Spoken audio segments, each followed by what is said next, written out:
Hello viewers, ప్రముఖ వ్యక్తులతో చర్చా కార్యక్రమంలో భాగంగా ఈరోజు మనతో ఉన్నారు మోజెస్ గారు, Enable India program director. So ఇప్పటి వరకు అనేక విషయాల్లో అనేక రీతిలుగా ఎనేబుల్ ఇండియా ఎలాంటి సర్వీసెస్ చేస్తుందో, ఎలాంటి ప్రొఫెషనల్ స్కిల్స్ని మన వాళ్ళలో డెవలప్ చేస్తుందో మనకు తెలుసు. ప్రత్యేకించి దీని గురించి పరిచయం అక్కర్లేదు. సో వీటన్నిటి గురించి ఈరోజు మనం తెలుసుకునే ప్రయత్నం చేద్దాం. దాంతోపాటు మోజెస్ గారి లైఫ్ జర్నీని కూడా తెలుసుకునే ప్రయత్నం చేద్దాం. ఆయన తన వ్యక్తిగత అనుభవాలు వీటన్నిటి గురించి కూడా. మోజెస్ గారు, వెల్కమ్ సార్. నమస్తే అండి, thank you. Yes sir, just అంటే ఈ ఎనేబుల్ ఇండియా ఇష్యూస్ గురించి మాట్లాడుకునే ముందు సరే, మీరు మీ పర్సనల్ జర్నీని ఒకసారి షేర్ చేస్తారు సార్. ఖచ్చితంగా అండి. ఫస్ట్ ఆఫ్ ఆల్ మీకు చాలా ధన్యవాదాలు. I think you are doing a good job of ఈ వీడియోస్ని చేయటం, అందరికీ అవేర్నెస్ క్రియేట్ చేయడం అనేది నాకు చాలా నచ్చింది. సో నేనండి ఆంధ్రప్రదేశ్లోని కృష్ణా డిస్ట్రిక్ట్, కృష్ణా జిల్లాలో ఘంటసాల అనే గ్రామంలో పుట్టాను. చిన్ననాటి నుండి 3 నెలల వయసులోనే నాకు పోలియో డ్రాప్స్కి వెళ్ళినప్పుడు పేరెంట్స్ ఐ కండిషన్ని గుర్తించగలిగారు. ఆ తర్వాత నేను Vijay Mary School for the Blind అని మన గుణదల్లో ఉంటుంది కదా, విజయవాడలో, అక్కడ చదివాను 10th వరకు. ఆ తర్వాత ఇంటర్మీడియట్ డిగ్రీ వచ్చేసి లయోలా కాలేజ్లో చదివాను. అయితే చిన్నప్పటి నుంచి అండి నాకు చదవడం అంటే బాగా ఇంట్రెస్ట్ ఉండేది. ఏంటంటే అప్పట్లో ఏంటంటే అమ్మ చదువుతూ ఉండేవాళ్ళు, ఫ్రెండ్స్ చదువుతూ ఉండేవాళ్ళు నాకు. కాకపోతే ఎప్పుడు ఒకటి అనిపించేది ఏంటంటే, చిన్నప్పుడు నాకు క్రికెట్ అంటే, మనకు ఇప్పుడు కూడా క్రికెట్ అంటే చాలా ఇష్టం. అయితే క్రికెట్ న్యూస్ పేపర్ చదవడానికి అమ్మ కోసం వెయిట్ చేస్తూ ఉండేవాడిని. ఎప్పుడు అమ్మ పని అయిపోతుందో చదువుదామా అని. ఆ డిపెండెన్సీతో కొంచెం మనసులో ఉండేదన్నమాట, ఎట్లా మనం ఇండిపెండెంట్గా ఉండాలి, ఈ మనంతకు మనం ఎలా చదువుకోగలగాలి అన్నది ఆశ అప్పటి నుంచి నాకు ఉండేది. సరే, అట్లాగే ఇంటర్మీడియట్కి వెళ్ళాను. ఇంటర్మీడియట్లో లయోలా కాలేజ్లో HEC group, history, economics, civics, Telugu మీడియంలోనే చదివాను. అప్పుడు స్టేట్ ఫస్ట్ అవార్డు రావటం, తర్వాత అక్కడి నుంచి డైరెక్ట్గా నేను బిఏ ఇంగ్లీష్ తీసుకున్నాను లయోలా కాలేజ్లో. అప్పుడు అగైన్ ఆ డిపెండెన్సీ అనేది పెరిగిపోతూ వచ్చింది. ఎందుకంటే ఇప్పుడు ఒకేసారి తెలుగు మీడియం నుంచి ఇంగ్లీష్ మీడియంకి వెళ్తే బాగా నేర్చుకోవాలి, చదవాలని ఉంటుంది. మనం ఇంగ్లీష్ మీడియం నుంచి వచ్చిన వాళ్ళకన్నా కూడా మనం ఇంకా కొంచెం ఎఫర్ట్ ఇవ్వాల్సి ఉంటుంది, ఎందుకంటే ఫస్ట్లో ఇంగ్లీష్ రాదు కాబట్టి. ఆ టైంలో అప్పుడు బాగా అంటే మంచి ఫ్రెండ్స్ ఉన్నారు నాకు అప్పట్లో కూడా, చాలా హెల్ప్ చేసేవాళ్ళు. కానీ ఇంకా నాకేమనిపించింది అంటే, ఎందుకు ఈ ఇండిపెండెన్స్ ఎందుకు లేదు నాకు అనుకునేవాడిని. అప్పట్లో నాకు అసలు అవగాహనే లేదు అసలు స్క్రీన్ రీడర్స్ ఉన్నాయని, లేకపోతే ఎట్లా విజువల్లీ ఇంపేర్డ్ మన పర్సన్స్ విత్ విజన్ ఇంపైర్మెంట్ ఎలా చదవగలుగుతారు స్క్రీన్ రీడర్ యూజ్ చేసినది. డిగ్రీ చదివాను. తర్వాత సెంట్రల్ యూనివర్సిటీ ఆఫ్ హైదరాబాద్లో అండి మాస్టర్స్ చేశాను నేను. ఆ మాస్టర్స్ చేసే టైంలో నాకు లైఫ్ టర్నింగ్ అండి. అంటే ఒకసారి మా ఒక ప్రొఫెసర్ ఏమని చెప్పారంటే, సూటబుల్ బాయ్ అని చెప్పి ఇండియన్ ఇంగ్లీష్ నావల్ ఒకటి విక్రమ్ సేత్ బుక్ ఉంటుందండి. చాలా పెద్ద బుక్, చాలా డిక్షనరీ కన్నా లావుగా ఉండేది. యాక్చువల్ ఆ బుక్తో యూనివర్సిటీలో అయితే మేము మస్కిటోని చంపడానికి ఉపయోగపడేవాళ్ళం, అంత పెద్ద బుక్ అది. దాన్ని ఎవరు నాకు చదవలేకపోయారు అసలు. అప్పుడు బాగా మనసులో పడిపోయింది, ఇది ఖచ్చితంగా నేను ఈ డిపెండెన్సీ ఎట్లా పోగొట్టాలి, నేను అంత ఇండిపెండెంట్ ఎలా అవ్వగలగాలి అన్న మనసులో నాటిపోయింది. ఆ సమయంలో నాకు ఎనేబుల్ ఇండియా గురించి మా కజిన్ అన్నయ్య ద్వారా తెలుసుకున్నాను. సో ఆ సెలవుల టైంలో నేను వెళ్ళానండి ఎనేబుల్ ఇండియాకి. జస్ట్ 15 రోజుల పాటు కంప్యూటర్ నేర్చుకోవడానికి వెళ్ళాను.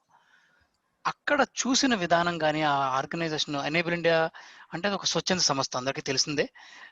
నేను ఇప్పుడు అక్కడే వర్క్ చేస్తున్నాను. కానీ అప్పట్లో నేను స్టూడెంట్కి వెళ్ళినప్పుడు నాకు ఒక బాగా నచ్చిన విషయం ఏంటంటే అండి, అక్కడ పిల్లలందరూ కూడా చాలా ఇండిపెండెంట్గా, అంటే పిల్లలంటే మరి చిన్నపిల్లలు కాదు, మన వయసు కాలేజ్ అయిపోయి ఎంప్లాయ్మెంట్ కోసం వెళ్ళినాళ్ళు చాలా ఇండిపెండెంట్గా ఉండటం, ఫోన్స్ యూజ్ చేయడం, కంప్యూటర్స్ యూజ్ చేయడం, మొబిలిటీ అంటే చాలా ఫ్రీగా బయటకు వెళ్ళటం, రావటం అన్నీ చేస్తున్నారు. అదొకటి. రెండోది ఏంటంటే, ఒక కాన్వర్జేషన్ నేను విన్నాను ఒక ట్రైనర్కి ఒక స్టూడెంట్కి మధ్యలో. ఏంటంటే ఆ కాన్వర్జేషను, ఆ స్టూడెంట్ చెప్తున్నాడు ఆ ట్రైనర్కి, ఆ ఎనేబుల్ ఇండియా ట్రైనర్ చెప్తున్నాడు, నాకు 2 కంపెనీస్లో ఉద్యోగం వచ్చింది. ఒకటేమో పెద్ద ఎంఎన్సీ కంపెనీ, రెండోదేమో ఇమీడియట్గా జాయిన్ అవ్వమని చిన్న కంపెనీ వచ్చింది. నా స్కిల్ సెట్కి నేను పెద్ద కంపెనీ కోసమే వెయిట్ చేస్తాను, ఈ చిన్న కంపెనీ జాబ్ తీసుకోను అని ఆ కాన్వర్జేషన్ విన్నాను. చిన్నప్పటి నుంచి నాకేమో అందరూ విజువల్ ఇంపేర్డ్ అంటే మ్యూజిక్ టీచర్ అవ్వాలో, లేకపోతే మామూలుగా టీచర్ అవ్వాలో, లేకపోతే ఏదన్నా టెలిఫోన్ ఆపరేటర్ జాబ్ అని చెప్తున్నారు. ఇక్కడేమో మనం ఎనేబుల్ ఇండియాలోనేమో వాళ్ళు చాయిసెస్ గురించి మాట్లాడుతున్నారు. అది నాకు టర్నింగ్. దెన్ ఐ థాట్, ఈ ప్లేస్లో నేను వర్క్ చేయాలి ఇప్పటికైనా.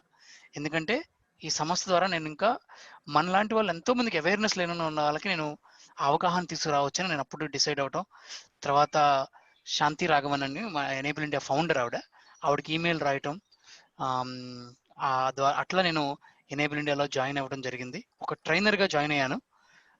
ఆ ట్రైనర్గా జాయిన్ అయ్యి అంచెలంచెలుగా తర్వాత ఎంప్లాయబిలిటీ ట్రైనర్ అని, తర్వాత కంపెనీస్తో పనిచేయటం, వర్క్ ప్లేస్ సొల్యూషన్ స్పెషలిస్ట్ అంటాం మనం. అంటే ఏంటంటే ఆ కంపెనీస్కి వెళ్ళి జాబ్ని అర్థం చేసుకుని దాన్ని we should open up that job for persons with disabilities అనమాట.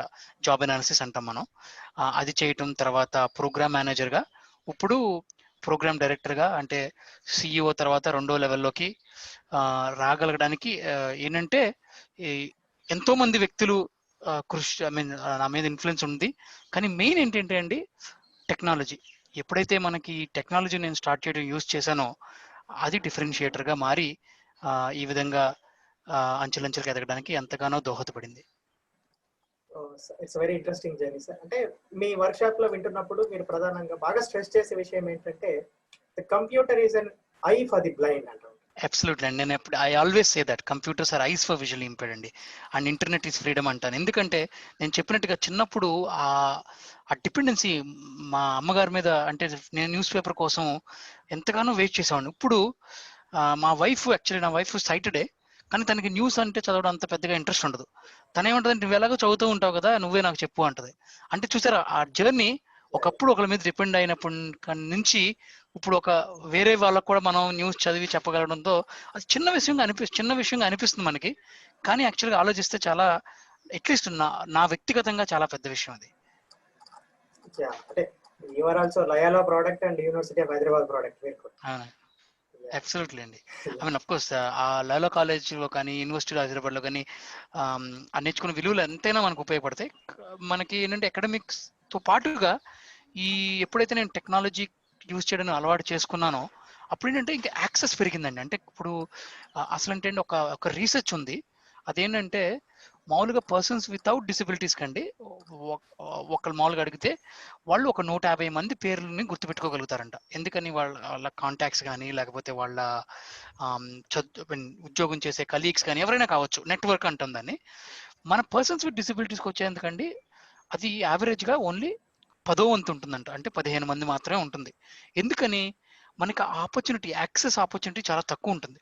కానీ డిజిటల్ ఎంపవర్మెంట్తో ఏంటంటే ఆ యాక్సెస్ మనం పెంచుకోగలంతో మనకు కూడా మన సోషల్ సర్కిల్ని పెంచుకోవడం జరుగుతుంది. దానివల్ల మన సోషల్ సర్కిల్ ఉంటేనే కదా మనకి కెరీర్ గ్రోత్ అని కానీ, తర్వాత ఎదగడానికి కానీ చాలా ఉపయోగం. కాబట్టి ఈ Loyola college plus central university of Hyderabad అనేవి రెండు కూడా చాలా నాకు పునాది వేశాయి. ఎందుకంటే అక్కడ వేరే వేరే కల్చరల్ వాళ్ళని కలవటం, వాళ్ళతో మాట్లాడగలగటం, అంటే వరల్డ్ని అర్థం చేసుకోగలగటం. జస్ట్ నేను విజువల్ ఇంపైర్డ్ని, నాకు బయట వాటితో సంబంధం లేదు అనుకోకుండా ఈ 2 ప్లేస్లు కూడా ఏంటంటే అండి చిన్నప్పటి నుంచి కూడా ఒట్టి చదువునే కాదు, కల్చరల్ యాక్టివిటీస్ బాగా ఉండేవి, ప్లస్ సోషియో ఎకనామిక్ యాక్టివిటీస్ మీద అవగాహన పెంచుకోవడానికి కానీ మంచి ప్లాట్ఫామ్స్ ఉన్నాయి. కాబట్టి అట్లా పెంచుకోవడం వల్ల సోషల్ సర్కిల్ అనేది పెరిగింది. ఆ తర్వాత ఎనేబుల్ ఇండియాకి వచ్చిన తర్వాత ఆబ్వియస్గా ఇంకా టెక్నాలజీ యూజ్ చేయడంతో ఫ్రెండ్స్ నెట్వర్క్ గ్రో అవటం, తర్వాత ఇండివిజువల్ థింకింగ్ పెరగడం అంతా జరిగింది. మీరు సోషల్ నెట్వర్క్ బిల్డింగ్ తర్వాత ఎక్స్పోజర్ గురించి ప్రస్తావించారు కాబట్టి just I would like to ask a question. మీరున్నప్పుడు, ఇప్పుడున్న పరిస్థితుల్లో అయితే క్యాంపస్ ఎక్స్పోజర్ అంటే మనకున్న పియర్ గ్రూప్ కి కొంత అవగాహన ఉంటుంది, మనం ఎలా ఉంటాము ఏంటి, ఈ టెక్నాలజికల్ ఇష్యూస్ మీద కూడా అవగాహన ఉంటుంది. కాబట్టి ఇప్పుడున్న పరిస్థితుల్లో కొంత అర్థం చేసుకోవడం ముందుతో పోలిస్తే కొంత సులభమే. మీరు క్యాంపస్ లో ఉన్నప్పుడు ఎక్స్పోజర్ ఎలా ఉండేది? ఈ సోషలాజికల్ పర్స్పెక్టివ్ లో కొంత మాట్లాడగలరు? ఫస్ట్ ఆఫ్ ఆల్ అండి, మనకి యూనివర్సిటీలో ఉన్నప్పుడు ఒక అడ్వాంటేజ్ ఏంటంటే అదొక పెద్ద క్యాంపస్, అదొక అడ్వాంటేజ్. కానీ అదే డిసడ్వాంటేజ్ అవుతుంది ఒకసారి. ఎందుకంటే ఆ పెద్ద క్యాంపస్లో ఒక మూల నుంచి ఇంకోసారికి వెళ్ళాలన్నా కూడా మనకి మొబిలిటీలో ఇండిపెండెన్స్ లేకపోతే అదే ఒక పెద్ద సమస్యగా కనపడుతుంది. రెండోది ఏంటంటే అండి, మంచి క్వశ్చన్ అడిగారు మీరు. ఇప్పుడు మన యూనివర్సిటీలో అంటే ఏంటంటే సెంట్రల్ యూనివర్సిటీ ప్రత్యేకత ఏంటంటే అండి, మన స్టూడెంట్స్ ఒక డిసిప్లిన్లో చదువుతున్నప్పటికీ వాళ్ళ కాంటాక్ట్స్, ఇప్పుడు నేను ఇంగ్లీష్ చదివాను, లిటరేచర్, ఓన్లీ నేను ఇంగ్లీష్ పుస్తకాలే కాకుండా చాలా మందితో మాట్లాడుతున్నప్పుడు ఎకనామిక్స్ వాళ్ళతో కానీ, లేకపోతే సోషల్ సైన్సెస్ వాళ్ళతో కానీ, సైన్సెస్ వాళ్ళతో కానీ ఆ డైలాగింగ్ ఉంటుంది చూసారా, అది ఎక్స్పోజర్ చాలా ఇంప్రూవ్ చేసేది. అట్లాంటి దానికంటే ఇప్పుడు అప్పట్లో ఏమయ్యేదంటే ఏ పర్సన్ వితౌట్ డిసబిలిటీస్కి ఏంటంటే పోస్టర్ చూసుకుని ఎక్కడ ఏం జరుగుతుందో వెళ్ళిపోయేవాళ్ళు. అంటే మనకి ఇప్పుడు యూనివర్సిటీలో పోస్టర్స్ పెడతారు కదండి, ఆ పోస్టర్స్ చూసుకుని ఓ ఇక్కడ ఈ కాన్ఫరెన్స్ జరుగుతుంది, లేకపోతే ఇక్కడ ఈ సమ్మిట్ జరుగుతుంది, ఇక్కడ ఈ కాన్వర్సేషన్ జరుగుతుంది, ఇక్కడ ఈ రౌండ్ టేబుల్ జరుగుతుంది అని చెప్పి వాళ్ళు ఈజీగా వెళ్ళిపోయేవాళ్ళు. ఇప్పుడు ఈ డిజిటల్ వరల్డ్ లో ఏమవుతుందంటే మనకి డిజిటల్ ఇన్ఫర్మేషన్ యాక్సెసిబుల్ గా ఉంటే మనం కూడా కనెక్ట్ అవ్వచ్చు. కానీ అప్పట్లో ఉండేది ఒక పెద్ద ప్రాబ్లంగా ఉండేది. ఒకసారి మనకి ఎవరు చెప్పకపోతే ఒకసారి తెలియని కూడా తెలియకపోవచ్చు, ఎందుకంటే యూనివర్సిటీ చాలా పెద్దది, చాలా కార్యక్రమాలు జరుగుతూ ఉంటాయి, మనకి తెలియకపోవచ్చు. అలా తెలియకపోవడం వల్ల మనకి ఇంట్రెస్ట్ ఉన్నా కూడా ఒక్కోసారి మనం దానికి వెళ్ళలేకపోవచ్చు. అప్పట్లో విజువల్ ఇంపేర్డ్ కదా ఒక పెద్ద సమస్యగా ఉండేది. ఇప్పుడు ఐఎమ్ షూర్ సొల్యూషన్స్ వచ్చేసి ఉంటాయి వాటికి, ఎందుకంటే డిజిటల్ ఏదన్నా ఈవెంట్స్ అప్డేట్ చేస్తుంటే ఆన్లైన్ లో we can also access. But అప్పట్లో ఆ ప్రాబ్లం ఉండేది. రెండోదండి, నేను చెప్పాను కదా నాకు ఫ్రెండ్స్ బాగా హెల్ప్ చేశారు, కానీ ఒక ఒక ఒక మూల నుంచి ఇంకో మూలకి వెళ్ళాలంటే అప్పట్లో చాలా కష్టపడే వాళ్ళం. ఎందుకంటే అప్పట్లో మనకండి అంత వెహికల్స్ కూడా ఉండే కాదు, సైకిల్స్ మీద వెళ్ళే వాళ్ళం. వెళ్ళాలన్నా కూడా టైం తీసుకునేది. టైం అనేది ప్రాబ్లం కాదు, అసలు మనకి ఇన్ఫర్మేషన్ తెలియటంతోనే ప్రాబ్లం. రెండోది, మీ క్వశ్చన్లో మంచి క్వశ్చన్ ఏమడిగారంటే పర్సన్స్ విత్ డిసబిలిటీస్ కూడా వాళ్ళు ఇన్వైట్ చేసుకోగలగటం, అంటే ఇంక్లూడ్ చేసుకోగలగటం ఆ కార్యక్రమాల్లో. అప్పట్లో ఏముండేదంటే మనం ఉన్నారు అంటే సీట్ వరకు పర్లేదు, చదువుకోవడానికి ఎటువంటి బ్యారియర్స్ లేవు, ఎందుకంటే మంచి యూనివర్సిటీ, వాళ్ళు ఏమి రిస్ట్రిక్షన్స్ పెట్టరు విజువల్ ఇంపేర్డ్ చదవడానికి లేదని. కానీ ఈ యూనివర్సిటీ స్టూడెంట్ యాక్టివిటీస్లో అండి అంతగా ఇంక్లూడ్ చేసుకోవడానికి కొంచెం కష్టపడేవాళ్ళు, అంటే అంతట్లో అవగాహన లేదు. విజువల్ ఇంపేర్డ్ అంటే ఎట్లా చేయగలుగుతారు అని మనకు కూడా అప్పుడు, నాకు కూడా స్క్రీన్ రీడర్ లేదు కాబట్టి నేను ఓన్లీ చదువుకు మాత్రమే పరిమితం అయ్యేవాడిని. కానీ ఇప్పుడు అనిపిస్తుంది, ఇప్పుడే కానీ నేను యూనివర్సిటీలో ఉంటే ఇంకా ఎంత యాక్టివ్గా మనం చేయొచ్చు, ఎందుకంటే ఇప్పుడు డిజిటల్ టెక్నాలజీతో మనం అన్నీ చేయగలుగుతున్నాం కాబట్టి. ఆ ఒక్క కోరిక మాత్రం మిగిలిపోయింది నాకు. ఆ స్టూడెంట్ యాక్టివిటీస్లో నేను అంతగా పంచుకోలేకపోయాను అప్పట్లో చెప్పాలంటే. ఇంట్రెస్ట్ ఉన్నప్పటికీ కూడా ఈ డిజిటల్ యాక్సెస్, టెక్నాలజీ యాక్సెస్ లేనందున, ప్లస్ అప్పట్లో స్టూడెంట్స్కి మా ఫ్రెండ్స్కి ఉండేది అవగాహన, కానీ అందరికీ తెలియకపోవచ్చు కాబట్టి ఆ బ్యారియర్ ఉండిపోయింది. యూనివర్సిటీ ఆఫ్ హైదరాబాద్ లో ఏ హాస్టల్లో ఉండేవారు సార్ మీరు? నేను ఫస్ట్ బి హాస్టల్లో ఉండేవాడిని అండి. తర్వాత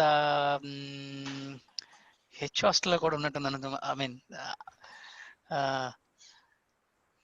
ఆ 2 హాస్టల్స్ మాత్రం గుర్తున్నాయి. ఐ థింక్ నేను ఆల్సో షఫల్ అయ్యాను మధ్యలో, I think. But yes, but I use to like the library a lot. అది కూడా ఒకటి అండి. ఇప్పుడు మనకి అప్పట్లో లైబ్రరీ మన అసలు వరల్డ్ లోనే మంచి లైబ్రరీగా చెప్పుకుంటారు. కానీ అప్పట్లో persons with disability, visual impaired especial గా access to printed, I mean ఈ బుక్స్ అన్ని ఉండేవి కాదు. ఏదో జర్నల్స్ అవి యాక్సెస్ ఉండేది, కానీ అప్పట్లో ఏంటంటే నేను బుక్ తీసుకుని స్కాన్ చేసుకుని చదువుకోవాల్సి వచ్చేది. ఇప్పుడంటే మనకి బుక్ షేర్ అని కానీ, లేకపోతే సుగమ్య పుస్తకాలయాన్ని కానీ చాలా ఆన్లైన్ లైబ్రరీలు వచ్చినాయి. అప్పట్లో అది కూడా ఒక బ్యారియర్ గా ఉండేది నాకు, ఎందుకంటే మీకు అందరికీ తెలిసిన విషయం, యూనివర్సిటీ ఆఫ్ హైదరాబాద్ లో లేని మెటీరియల్ అంటూ ఉండకపోవచ్చు. కానీ మనకు అది విజువల్ ఇంపేర్డ్ కి ఎంత వరకు యాక్సెసిబిలిటీ గా ఉంటుంది అనేది చూడాలి. I'm sure now they would have made it much more accessible. అంటే ఇప్పటికి కూడా కొంత ఈ నోటీస్ బోర్డ్స్, తర్వాత ఈ ఇతరత్ర అంటే డిజిటల్ గా ఏదైతే అప్డేట్ చేయరో వాటిని యాక్సెస్ చేయడం ఇప్పటి వరకు కూడా మరీ అంత యాక్సెసిబుల్ గా లేదు, బట్ కంపారిటివ్లీ చాలా ఇంప్రూవ్ అయింది. అవునండి. ఇప్పుడు ఎందుకంటే మనకు కనీసం బీమా ఐస్ కానీ, అంటే ఒక్క బ్రాండ్, నేను ఏ ఒక్క కంపెనీని ప్రమోట్ చేయట్లేదు, కానీ అట్లాంటి రకాల చాలా యాప్స్ వచ్చేసినాయి ఇప్పుడు. మనం ఐడి అని కానీ ఇదని కానీ చాలా మనం స్కాన్ చేసి చదువుకోవచ్చు. అప్పట్లో లేనందున మనకి ఏంటంటే చిన్న విషయం, ఇది చాలా చిన్న విషయం కదండి, అంతే నోటీస్ బోర్డుని చదవలేకపోవడం అని చిన్న విషయం అనిపించవచ్చు, కానీ దానివల్ల ఎంతో లాస్ అయ్యేవాళ్ళు. ఫ్యాకల్టీ అప్రోచ్ ఎలా ఉంది సార్? ఫ్యాకల్టీ బాగుండేదండి, వాళ్ళు ఏమి యాక్చువల్గా డిస్టింగ్విష్ చేసేవాళ్ళు కాదు. చాలా ఇప్పుడు అందరితో ఎలా ఉంటారో అంతగా ఉండేవాళ్ళు, అంతే ఎంకరేజ్మెంట్ చేసేవాళ్ళు, అంతే టఫ్గా కూడా ఉండేవాళ్ళు. అది actually good, because no sympathy. ఫ్యాకల్టీకి వచ్చే అవగాహన ఉండేది, ఎందుకంటే వాళ్ళు ఇంటలెక్ట్గా గ్రో అయి ఉంటారు కనుక ఫ్యాకల్టీ దగ్గరికి వచ్చేసరికి ప్రాబ్లం ఉండేది కాదు. కాకపోతే ఏంటంటే అండి, అప్పటికి ఈ బుక్స్ మనకి ఈమెయిల్స్ పంపించడం, ఈ యాక్సెసిబుల్ బుక్స్ లేనందున ఆ ఫ్యాకల్టీ కూడా అర్థమయ్యేది కాదు ఒక్కోసారి నాకు ఎట్లా యాక్సెసిబుల్ మెటీరియల్ ఇవ్వాలి అని. కానీ ఇప్పుడు మనకి అదేంటంటే అది ఫ్యాకల్టీ తప్ప నేను అనుకోను, కానీ నాకు కూడా అవగాహన ఉండుంటే బాగుండేది. ఎనీవే, బట్ ఆ ఫ్యాకల్టీ గురించి అడిగారు కాబట్టి ఇంకొక విషయం ఏంటంటే, ఇప్పుడు ఫ్యాకల్టీ ఒక్కోసారి బోర్డు మీద రాస్తారు. బోర్డు మీద రాసేది ఒక్కోసారి ఏమవుతుందంటే అండి, వాళ్ళు దిస్ అండ్ దట్ అనొచ్చు ఒక్కోసారి, దిస్ ఈస్ దస్ అని అనొచ్చు. ఆ దిస్ అండ్ దట్ అన్నప్పుడు ఏమవుతుందంటే మనకి ఒకవేళ మనం కనుక కొంచెం వీడియో ఉంటే అడగలేకపోతే ఒకసారి అడగలేకపోవచ్చు మనం, ఎందుకంటే చాలా మంది కూర్చున్నప్పుడు అందరూ కాన్సన్ట్రేట్ చేస్తున్నప్పుడు సడన్ గా అడగలేము మనం ఒకసారి. ఒక్కొక్కసారి అలా చేసినప్పుడు ఒక్కోసారి మిస్ అయ్యేవాడిని నేను ఆ కన్ఫర్మేషన్. కానీ పక్కన స్టూడెంట్స్ తో అడగడం తర్వాత చేసుకోవడం దానివల్ల పెద్ద ప్రాబ్లం ఉండేది కాదు. కానీ but if you can build that inclusion from the beginning అండి, ఎందుకంటే దిస్ అండ్ దట్ అంటంలో ఓన్లీ విజువల్లీ ఇంపైర్డ్ మిస్ అవ్వట్లేదండి. యాక్చువల్గా క్లాస్ రూమ్ పెద్దదైతే కనుక చివరి బెంచ్లో కూర్చున్నాడు కూడా ఏం కనపడదు. Very nice observation.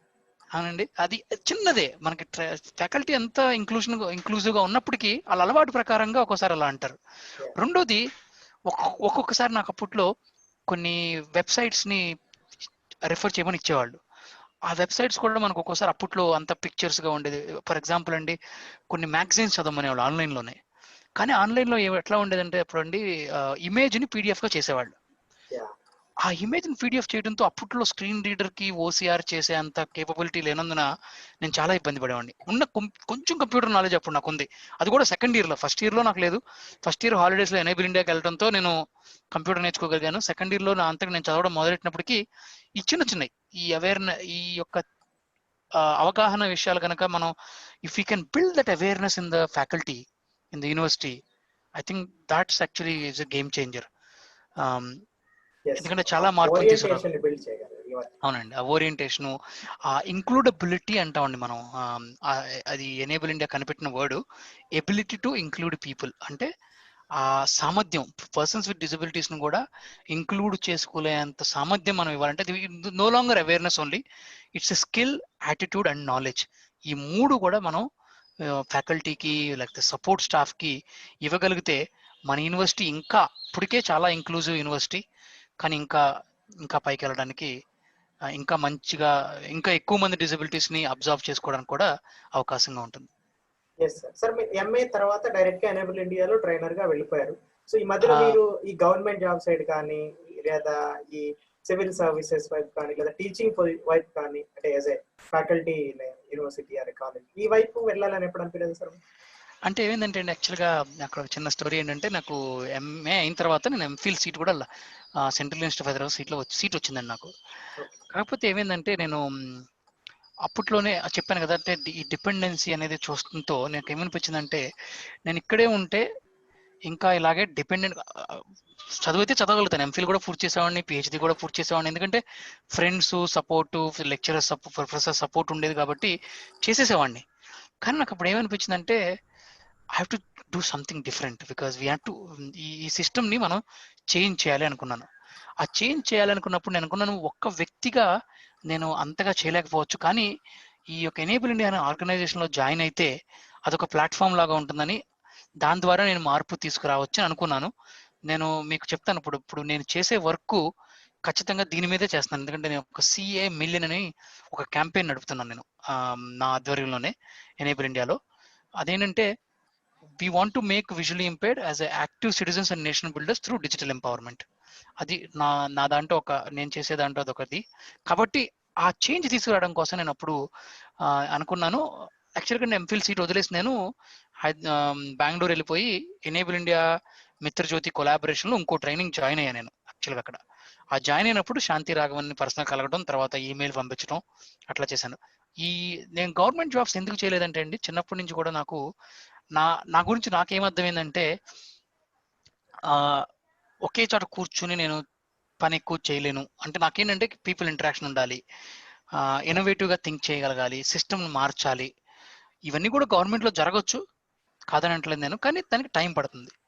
నేను అనుకున్నానంటే ఎన్జిఓ ఎనేబుల్ ఇండియా లాంటి సంస్థల్లో అయితే మనకి తొందరగా గ్రో అవడానికి, నెక్స్ట్ జనరేషన్ మనం ఇన్ఫ్లుయెన్స్ చేయగలగడానికి అవకాశం ఉంటుందని చెప్పి నాకు కార్పొరేట్ ఆఫర్లు ఎన్నో వచ్చినాయి మధ్యలో. కానీ అఫ్కోర్స్ ప్యాకేజీలు ఎక్కువైనప్పటికీ కూడా నేను ఏమనుకున్నానంటే, అంటే ఇదేదో ఎవరి కోసం నేను సాక్రిఫైస్ చేస్తాను అనుకోలేదు అప్పట్లో కూడా. ఎందుకంటే నేను చాలా నేర్చుకుంటున్నాను ఈ జాబ్లో. ఎందుకంటే నేను ఈ కరెంట్ జాబ్లో నేను చెప్పినట్టుగా మన కమ్యూనిటీకి హెల్ప్ చేయగలుగుతున్నాను, ఒక లీడర్గా ఇన్ఫ్లుయెన్సింగ్ చేయగలుగుతున్నాను పెద్ద పెద్ద కమిటీస్లో, అలాగే వేరే దేశాలు వెళ్ళి రాగలుగుతున్నాను, అన్ని చేస్తున్నాను. కాబట్టి నాకు అనిపించింది, ఒక గవర్నమెంట్ జాబ్లో ఉన్నా, ఒక ప్రైవేట్ ఎంఎన్సీలో ఉన్నా ఎట్లా ఉండేవానో అట్లాగే ఇప్పుడు ఎన్జిఓలో చేస్తున్నప్పటికీ కూడా నాకేమీ డిఫరెన్స్ ఏమీ లేదు. అంతకన్నా ఇంక ఎక్స్పోజర్ రావడం జరిగింది కాబట్టి నేను అసలు ఎప్పుడు వాటి గురించి ఆలోచించలేదు. సార్ అంటే అప్పుడున్న పరిస్థితుల్లో ఇప్పుడు కూడా ఎప్పటికి కూడా ఇది ఇలాగే ఉంటుంది. మనం ఏంటంటే ఈ ఎంఏ లెవెల్ కంప్లీట్ అయిన తర్వాత జాబ్ సెక్యూరిటీ కావాలి, దానికోసం జాబ్ దొరికితే బాగుండు అనుకుంటాం. అవునండి. సో అలాంటి పరిస్థితిలో మీరు ఇలాంటి డెసిషన్ తీసుకోవడం, ఈ రోజు ఇలా బిల్డ్ చేయడం it's really appreciate. Correct. Actually అండి మనం జాబ్ సెక్యూరిటీ అనుకుంటాం, కరెక్టే, జాబ్ సెక్యూరిటీ ఉంటుంది గవర్నమెంట్ దాంట్లో. కానీ ఏమవుతుందంటే అండి, మనం ఒక్కోసారి జాబ్ సెక్యూరిటీ మాత్రమే చూసుకుంటే, అంటే అందరి అని చెప్పట్లేదు, కొంతమందికి ఆ ఫ్రీడమ్‌తో వర్క్ చేయాలి, లేకపోతే ఏదన్నా కొత్తగా చేయగలగాలన్న ఆ తృష్ణ ఉంటుంది కదా! అది ఉన్నవాళ్ళు, తృష్ణ ఉన్నవాళ్ళు ఏమిటంటే గవర్నమెంట్ జాబ్‌లో ఒక్కోసారి ఉక్కిరిబిక్కిరైపోతారు. వాళ్ళమ్మో అంటే అంత వెంటనే అంత పెద్ద పెద్ద డెసిషన్స్ తీసుకోవడానికి మనకు అంత అవకాశం ఉండకపోవచ్చు కదా! It's actually to do with how you are అండి. మన ఇండివిడ్యువల్‌ని బట్టి మనం జాబ్ అనేది చూసుకోవాలి. గవర్నమెంట్ అనే జాబ్ కూడా చాలా మంచిదే. ప్రైవేట్ జాబ్స్ చాలా మంచియే. ఇప్పుడు స్వచ్ఛంద సంస్థల్లో చేయడం కూడా మంచిదే. ఏంటంటే అల్టిమేట్‌గా ఏంటంటే అండి, మనం ఎక్కడ హ్యాపీగా ఉన్నాం. ఎందుకంటే ఇది ఒక్క రోజుతో వర్క్ అనేది ఒక్క రోజుకి సంబంధించింది కాదు కదా. మనం మందిట్లో మన జీవిత సమయంలో రోజులో ఎక్కువగా గడిపేది వర్క్ కలీగ్స్ తోనే కాబట్టి అక్కడ ఎంత హ్యాపీగా ఉంటున్నాం అనేది చాలా మనకి ఇంపార్టెంట్ లాంగ్ రన్ లో. ఫస్ట్ లో అనుకోవచ్చు మనకి జాబ్ ఎక్కువ శాలరీ వచ్చేది కావాలి, లేకపోతే జాబ్ సెక్యూరిటీ కావాలి అని. నాకు ఇప్పుడు చాలా మంది విజువల్ ఇంపైర్డ్ ఫ్రెండ్స్ ఉన్నారు. వాళ్ళు చాలా మంది ఒక్కోసారి అంటారు, నేను బ్యాంక్ వెళ్ళాను, బ్యాంక్ లో బానే ఉంది, కానీ ఒక్కోసారి నాకు వర్క్ ఇవ్వరు, సో నేనేం చేయాలి, నా స్కిల్స్ అన్నా వేస్ట్ చేసుకుంటున్నాను. కాబట్టి అట్లా వేస్ట్ చేసుకోవడం కన్నా కూడా ఒక్కోసారి ఇట్లా వచ్చి చేసుకోవడం కూడా మంచిదే. కానీ కొంతమందికి ఆ యొక్క జాబ్ సెక్యూరిటీ అనేది చాలా ఇంపార్టెంట్, ఫ్యామిలీ బ్యాక్గ్రౌండ్ బట్టి, ఇండివిజువల్ని బట్టి. సో అది తప్పని నేను అంటలేదు. నేనేమంటున్నానంటే ఇదొక్కటే మనం ఒకప్పుడు అనుకునేది విజువల్లీ ఇంపార్టెంట్ అంటే మ్యూజిక్ టీచరే చేయాలి, లేకపోతే టీచర్ అవ్వాలి. అది ఇప్పుడు లేదండి. ఎనేబుల్ ఇండియా లాంటి సంస్థల వలన there are 183 different job roles అండి. అంటే 183 డిఫరెంట్ జాబ్ రోల్స్ ని మనం ఐడెంటిఫై చేసాం అక్రాస్ ద సెక్టర్స్, 20 సెక్టర్స్ లో. ఈ జాబ్ రోల్స్ చాలా కొన్ని హై ఎండ్ టెక్నాలజీ జాబ్స్ ఉన్నాయి, కొన్ని మిడ్ లెవెల్ ఉన్నాయి, కొన్ని మాన్యువల్ జాబ్స్ ఉండొచ్చు. కానీ ఈ జాబ్స్ అనేవి వాళ్ళ శక్తి సామర్థ్యాన్ని బట్టి ఇంకా ఈ జాబ్ లిస్ట్ పెరుగుతూనే ఉంది. కాబట్టి there is choice for visual impaired now. So sir, మీ ఎనేబుల్ ఇండియా జర్నీ గురించి మాట్లాడుకోవాలనుకుంటే, మీరు మొదటిగా ట్రైనర్ గా జాయిన్ అయ్యి ఇప్పుడు ప్రోగ్రామ్ డైరెక్టర్ వరకు ఎదిగారు సార్. అయితే you have played various roles, different ways లో వేరియస్ రోల్స్ మీరు ప్లే చేశారు. నాకు బాగా అట్రాక్ట్ చేసిన విషయం ఏంటంటే, ఈ కంపెనీస్ తో మాట్లాడడం, ఈ పలానా వ్యక్తి ఇలాంటి స్కిల్స్ ఉన్నాయి, పలానా జాబ్ చేయగలుగుతాడు, ఈ కన్విన్స్ చేసే ప్రాసెస్ లో సార్ ఈ ప్రొసీజర్ అంతా ఎలా జరుగుతుంది సార్? మంచి క్వశ్చన్ అండి. సో ఎట్లా ఉంటండి, మనకి అసలు ఎనేబుల్ ఇండియాలో మేము 2004లోనే శాంతి మేడం స్టార్ట్ చేసినప్పుడు అప్పుడే ఆవిడ బిజినెస్ కేస్ అని ఒకటి తయారు చేశారు. అంటే కంపెనీస్తో మాట్లాడేటప్పుడు అండి మేము ఏం చెప్తామంటే, మీరు సింపతి మీద తీసుకోవాలని ఎప్పుడు చెప్పం. అసలు మనం ఏం చెప్తామంటే, పర్సన్స్ విత్ డిసబిలిటీస్ని మీరు హైర్ చేయడం వల్ల మీ కంపెనీకి ఎకనామిక్గా ఎటువంటి లాభం ఉంటుంది. ఎందుకంటే అండి కంపెనీ అల్టిమేట్ గా వాళ్ళ గోల్ బిజినెస్ అదే ఉండాలి, ప్రాఫిట్ మేకింగ్, లాభాలు రావాలి. వాళ్ళకి లాభాలు రాకపోతే మనకు ఉద్యోగాలు ఇవ్వలేరు కదండి. సో ఆ లాభాలను పెంచుకోవాలంటే పర్సన్స్ విత్ డిసబిలిటీస్ తీసుకుంటే అది ఎలా జరుగుతుందని మేము చెప్పేవాళ్ళం. ఎట్లా అంటే అండి, ఇప్పుడు ఒకటి మేమేం చూసామంటే కంపెనీస్తో వర్క్ చేసేటప్పుడు మన పర్సన్స్ విత్ డిసబిలిటీస్ ఉన్న టీం అండి, ఆ టీం మొరాల్ చాలా ఎక్కువగా ఉంటుంది. ఎందుకని, పర్సన్ విత్ డిసబిలిటీ ఛాలెంజెస్ ఉన్నా కూడా ఎంతగా చక్కగా పనిచేస్తుంటే, నేనేమీ లేకుండా నేనెందుకు కంప్లైంట్ చేస్తున్నాను. ఒక టీ బాగోపోతే కంప్లైంట్ చేయడమో, చైర్ బాగోపోతే కంప్లైంట్ చేయడమో, అలా చేస్తున్న వాళ్ళు ఏమనుకుంటున్నారంటే ఇప్పుడు మా టీంలో ఈ పర్సన్ విత్ డిసబిలిటీ చక్కగా చేస్తున్నప్పుడు నేనెందుకు ఇట్లా కంప్లైంట్ చేస్తున్నానన్న ఫీలింగ్తో ఆ టీం మొరాల్ అనేది చాలా బాగుంది. మేము అది చూసాం, చాలా కంపెనీస్లో ఆ డిఫరెన్స్ చూసాం. అదేవిధంగా రెండోది, ఒక పర్సన్ విత్ డిసబిలిటీస్ తో వర్క్ చేసేటప్పుడు ఆ టీమ్ లీడర్ కూడా కొన్ని స్కిల్స్ పెరుగుతాయి. అంటే ఇప్పుడు మన విజువల్ ఇంపైర్డ్ ఉన్నారు, వాళ్ళని కనుక టీంలో ఇంక్లూడ్ చేసుకోవాలంటే కమ్యూనికేషన్ బాగుండాలి. హీరింగ్ ఇంపైర్డ్ని ఇంక్లూడ్ చేసుకోవాలంటే, శ్రవణ దోషం ఉన్న వాళ్ళని ఇంక్లూడ్ చేసుకోవాలంటే ఆ సింపుల్గా కమ్యూనికేట్ చేసే ఎబిలిటీ ఉండాలి. ఇప్పుడు మీరే చెప్పండి, ఆ సింపుల్గా కమ్యూనికేట్ చేసే ఎబిలిటీ కేవలం పర్సన్స్ విత్ డిసబిలిటీస్ మాత్రమే ఉపయోగపడుతుందా, అందరికి ఉపయోగపడుతుందా? అందరికీ ఉపయోగపడుతుంది. ఎందుకంటే చాలా మంది ఇప్పుడు విలేజెస్ నుంచి రావచ్చు, లేకపోతే వేరు వేరు బ్యాక్గ్రౌండ్ నుంచి రావచ్చు. అందరికీ హై ఇంగ్లీష్ అర్థం కావాలని ఏమి ఉండదు. కాబట్టి సింప్లిసిటీ అనేది చాలా ఇంపార్టెంట్. సింప్లిఫైయింగ్ కమ్యూనికేషన్ అనేది చాలా ఇంపార్టెంట్. ఆ స్కిల్ నా leader పెంచుకోవాలంటే when they work with persons with disability, that skill gets enhanced. ఆ స్కిల్ అనేది పెరుగుతుంది పర్సన్స్ విత్ డిసబిలిటీస్ తో పనిచేసినప్పుడు. ఇట్లా నేను చెప్పినట్టుగా ఈ 2-3 ఉదాహరణలు చెప్పినట్టుగా ఇట్లా బిజినెస్ కేస్ చేసి మేము మాట్లాడతాం, సింపతితో మాట్లాడడం. రెండోదండి, మనం ఏం చెప్తామంటే పర్సన్స్ విత్ డిసబిలిటీస్ వర్క్ చేయాలంటే ఫీజబుల్ వర్క్ ప్లేస్ సొల్యూషన్స్ ఉండాలి. అంటే ఏదో మ్యాజిక్ ద్వారానో ఏదో ద్వారా వర్క్ చేయరు వాళ్ళు. ఏంటంటే సొల్యూషన్స్. ఇప్పుడు మీరు నేను ఇట్లా యూనో ఇట్లా రికార్డింగ్ లో మాట్లాడగలుగుతున్నాం అంటే మన ఇద్దరం కూడా టెక్నాలజీ బీయింగ్ విజువల్లీ ఇంపేర్డ్, మన ఇద్దరం కూడా టెక్నాలజీని యూస్ చేసి వచ్చాం. అంటే ఈ యొక్క స్క్రీన్ రీడర్, ఎన్విడిఏ కావచ్చు, జాస్ కావచ్చు, ఏదైనా స్క్రీన్ రీడర్ మనకి is a solution to do our work అనమాట. మనం కంపెనీస్ తో మాట్లాడేటప్పుడు ఈ లాంగ్వేజ్ మాట్లాడతాం. Persons with disabilities can work with solutions. అట్లా ఈ పాజిటివ్ లాంగ్వేజ్ అని కూడా అండి చాలా ఉపయోగపడింది మనకి జాబ్స్ ఓపెన్ చేయడానికి. అంతేగాని మనం కంపెనీస్కి దగ్గరికి వెళ్ళి చూడండి ఈ విజువల్లీ ఇంపేర్డ్ హైర్ చేయండి, మీరు ఎంతగానో వాళ్ళ డిఫరెన్స్ చేస్తారు, అట్లా చెప్పం అసలు. మనం ఆ యొక్క సింపతి లాంగ్వేజ్ మనం యూజ్ చేయం అసలు. ఆ విధంగా ఈ పాజిటివ్ లాంగ్వేజ్ డెవలప్ చేయడం ద్వారా, సొల్యూషన్స్ డెవలప్ చేయడం ద్వారా, అట్లాగే ఈ బిజినెస్ కేసును డెవలప్ చేయడం ద్వారా ఇప్పుడు దాదాపుగా ఎనేబుల్ ఇండియా 700కు పైగా కంపెనీస్తో మనం పనిచేస్తూ ఉంటాం. మంచి విషయం ఏంటంటే అండి, ఏ కంపెనీతో మేము వర్క్ చేస్తున్నామో వాళ్ళు మళ్ళా వెనక్కి వచ్చి మనకి ఇంకా పర్సన్స్ విత్ డిసబిలిటీస్ని హైర్ చేయాలన్న ఆసక్తి కనపరుస్తున్నారు. ఎందుకంటే మనం ప్లేస్ చేసేటప్పుడే కరెక్ట్ సూటబుల్ క్యాండిడేట్ని ప్లేస్ చేయగలిగితే వాళ్ళకి బిజినెస్లో ఉపయోగపడుతుంది. బిజినెస్ గ్రో అవటం వల్ల వాళ్ళు ఇంకా ఎక్కువ మందిని హైర్ చేయాలనుకుంటారు. కాబట్టి మనకి మంచిదే. కానీ అన్ని కంపెనీస్ అలా నేను అంటలేదు. ఇంకా చాలా కంపెనీస్ ఈ అవగాహన లేకుండా ఉన్నారు. ఇంకా చాలా వర్క్ చేయాలి మనం. There is lot to do. But మేము చేసే కంపెనీస్తో we can see the difference. మీరు అరౌండ్ 700 కంపెనీస్ ఇప్పుడు వర్క్ చేస్తా ఉన్నారు. సో మేజర్ గా సార్ అంటే ప్రిడామినెంట్లీ ఏ పొజిషన్స్ కి పంపిస్తా ఉంటారు సార్ క్యాండిడేట్స్? మన విజువల్ ఇంపేర్డ్ కన్నా లేకపోతే అన్ని డిసబిలిటీస్ కి ఎట్లా చెప్పమని? మన విజువల్ ఇంపేర్డ్. ఓకే, మన పర్సన్స్ విత్ విజన్ ఇంపైర్మెంట్ అంటే ఏంటండి, నేను చెప్పినట్టుగా 183కు పైగా జాబ్స్ ఉన్నాయండి. ప్రిడామినెంట్ గా ఎక్కడ ఉంటాయంటే అండి, ఎక్కువ బల్క్ జాబ్స్ ఎక్కడ ఉంటాయంటే కస్టమర్ ఫేసింగ్ రోల్స్ అంటాం, కస్టమర్ ఇంటరాక్షన్ రోల్స్ అంటాం. అది టెలిఫోన్ ద్వారా అవ్వచ్చు, లేకపోతే చాట్ ద్వారా అవ్వచ్చు, ఈమెయిల్ ద్వారా అవ్వచ్చు. But lot of roles are customer interaction. అంటే మనం అనుకుంటాం కస్టమర్ అంటే కస్టమర్ ఇంటరాక్షన్ అంటే ఓన్లీ కాల్ సెంటర్ అనుకుంటాం. కాల్ సెంటర్స్ కూడా ఒక భాగం, కానీ ఇంకా హై ఎండ్ లో కూడా ఉన్నాయండి. For example companies like example చెప్తున్నాను, హెచ్పి లాంటి కంపెనీస్ లో టెక్నికల్ సపోర్ట్ లో ఉన్నారు, సిస్కోలో టెక్నికల్ సపోర్ట్ లో ఉన్నారు, సర్వీస్ రిక్వెస్ట్ అడ్మినిస్ట్రేటర్ అనే రోల్లో ఉన్నారు. నేను కొన్ని కంపెనీస్ పేర్లు చెప్పట్లేదు, ఎందుకంటే ఇది పబ్లిక్ డొమైన్ కాబట్టి మనకి కంపెనీస్ పేర్లు చెప్పడం కన్నా ఇండస్ట్రీ చెప్తున్నాను. ఐటీ ఇండస్ట్రీలో కంపెనీస్ లో ఇట్లా టెక్నికల్ సపోర్ట్ రోల్స్ లో ఉన్నారు. అట్లాగే ఎంఐఎస్ ఎగ్జిక్యూటివ్ అంటామండి మనం. ఏంటంటే డేటాను చూసి పెద్ద పెద్ద కాల్ సెంటర్స్ లో కానీ లేదా పెద్ద పెద్ద కంపెనీస్ లో అండి వాళ్ళు ఏం చేస్తారంటే డేటా అనాలిసిస్ చేస్తారు. ఫర్ ఎగ్జాంపుల్ ఒక ఎగ్జాంపుల్ తీసుకుంటే ఒక కాల్ సెంటర్ తీసుకోండి. ఎంతమంది ఏజెంట్స్ పనిచేస్తున్నారు, ఎన్ని కాల్స్ తీసుకున్నారు, ఎన్ని కాల్స్ రిజాల్వ్ అయినాయి, ఎన్ని కాల్స్ కి మనం సొల్యూషన్ ఇవ్వగలిగాం అన్నది వాళ్ళు రోజు రిపోర్ట్స్ చేయాలి. అట్లాంటి జాబ్స్ లో ఉన్నారు.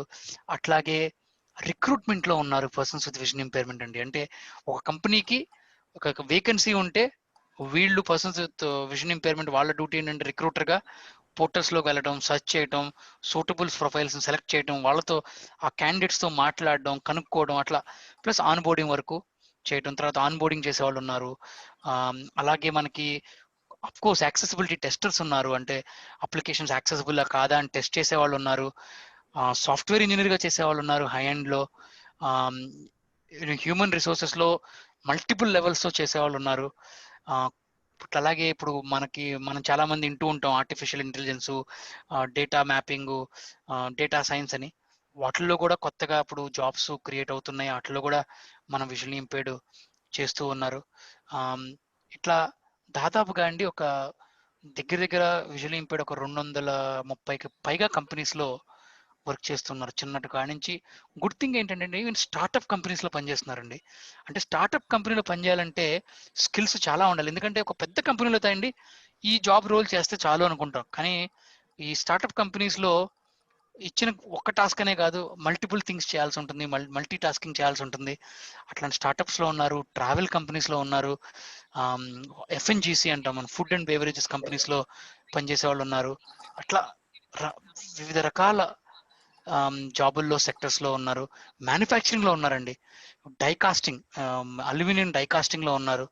అంటే ఈ జాబ్స్ అన్నిట్లో విజువల్లీ ఎనేబుల్ ఇండియానే ప్లేస్ చేసిందని చెప్పట్లేదు. ఎనేబుల్ ఇండియా లాంటి మంచి ఆర్గనైజేషన్స్ ఇంకా ఉన్నవి, వాళ్ళు కూడా ప్లేస్ చేశారు. కాబట్టి ఫర్ ఎగ్జాంపుల్ అండి, ఇంకొకటి మన కొత్తగా ఒకటి ఎమర్జింగ్ జాబ్ ఒకటి అండి, visually impaired persons with women అండి. యాక్చువల్గా ఫర్ గర్ల్స్, బ్లైండ్ గర్ల్స్కి ఏంటంటే డిస్కవరింగ్ హ్యాండ్స్ అని ఒక ప్రోగ్రామ్ ఉన్నట్టు. దాంతో ఏంటంటే బ్రెస్ట్ క్యాన్సర్ని డిటెక్ట్ చేయడం, ఎర్లీ బ్రెస్ట్ క్యాన్సర్ డిటెక్షన్.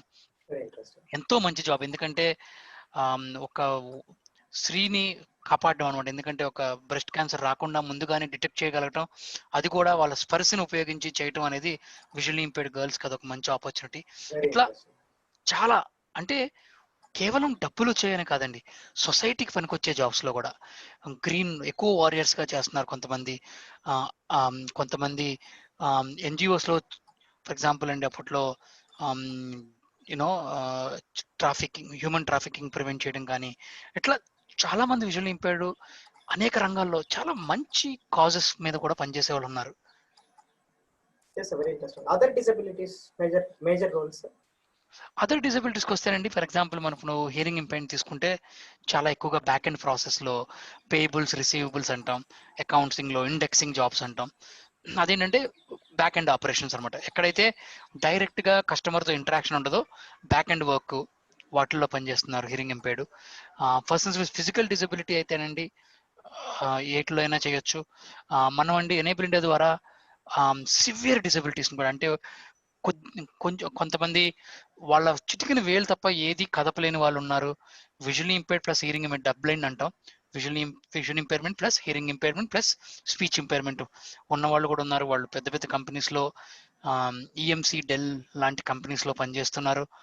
వాళ్ళ రోల్స్ ఏంటంటే, ఇప్పుడు నేను ఒక డఫ్ బ్లైండ్ అని చెప్పాను కదా, మా ఫ్రెండ్ ప్రదీప్ అని, ఆయన ప్రొక్యూర్మెంట్ స్పెషలిస్ట్గా పనిచేస్తున్నారు. పనిచేస్తూ ఉండాలి, ఇప్పుడు ఏమైనా డెసిగ్నేషన్ మారి ఉండొచ్చు. బట్ ఆయన ఏంటంటే ఒక కంపెనీలో ఎవరైనా జాయిన్ అయితే వాళ్ళ కంపెనీలో ఆయనే ఆ asset allocation, asset I think procurement నుంచి ఆయన యాసెట్ అలొకేషన్కి మూవ్ అయినట్టున్నారు. ఆ యాసెట్ని ఇవ్వటం, ఒక ల్యాప్టాప్, కొత్త ల్యాప్టాప్ ఎప్పుడైనా డ్యూ అయితే కనుక దాన్ని ఇవ్వటం, అట్లా చాలా మంచి జాబ్ అది. అట్లాంటి జాబ్స్లో చేసే వాళ్ళు కూడా ఉన్నారు.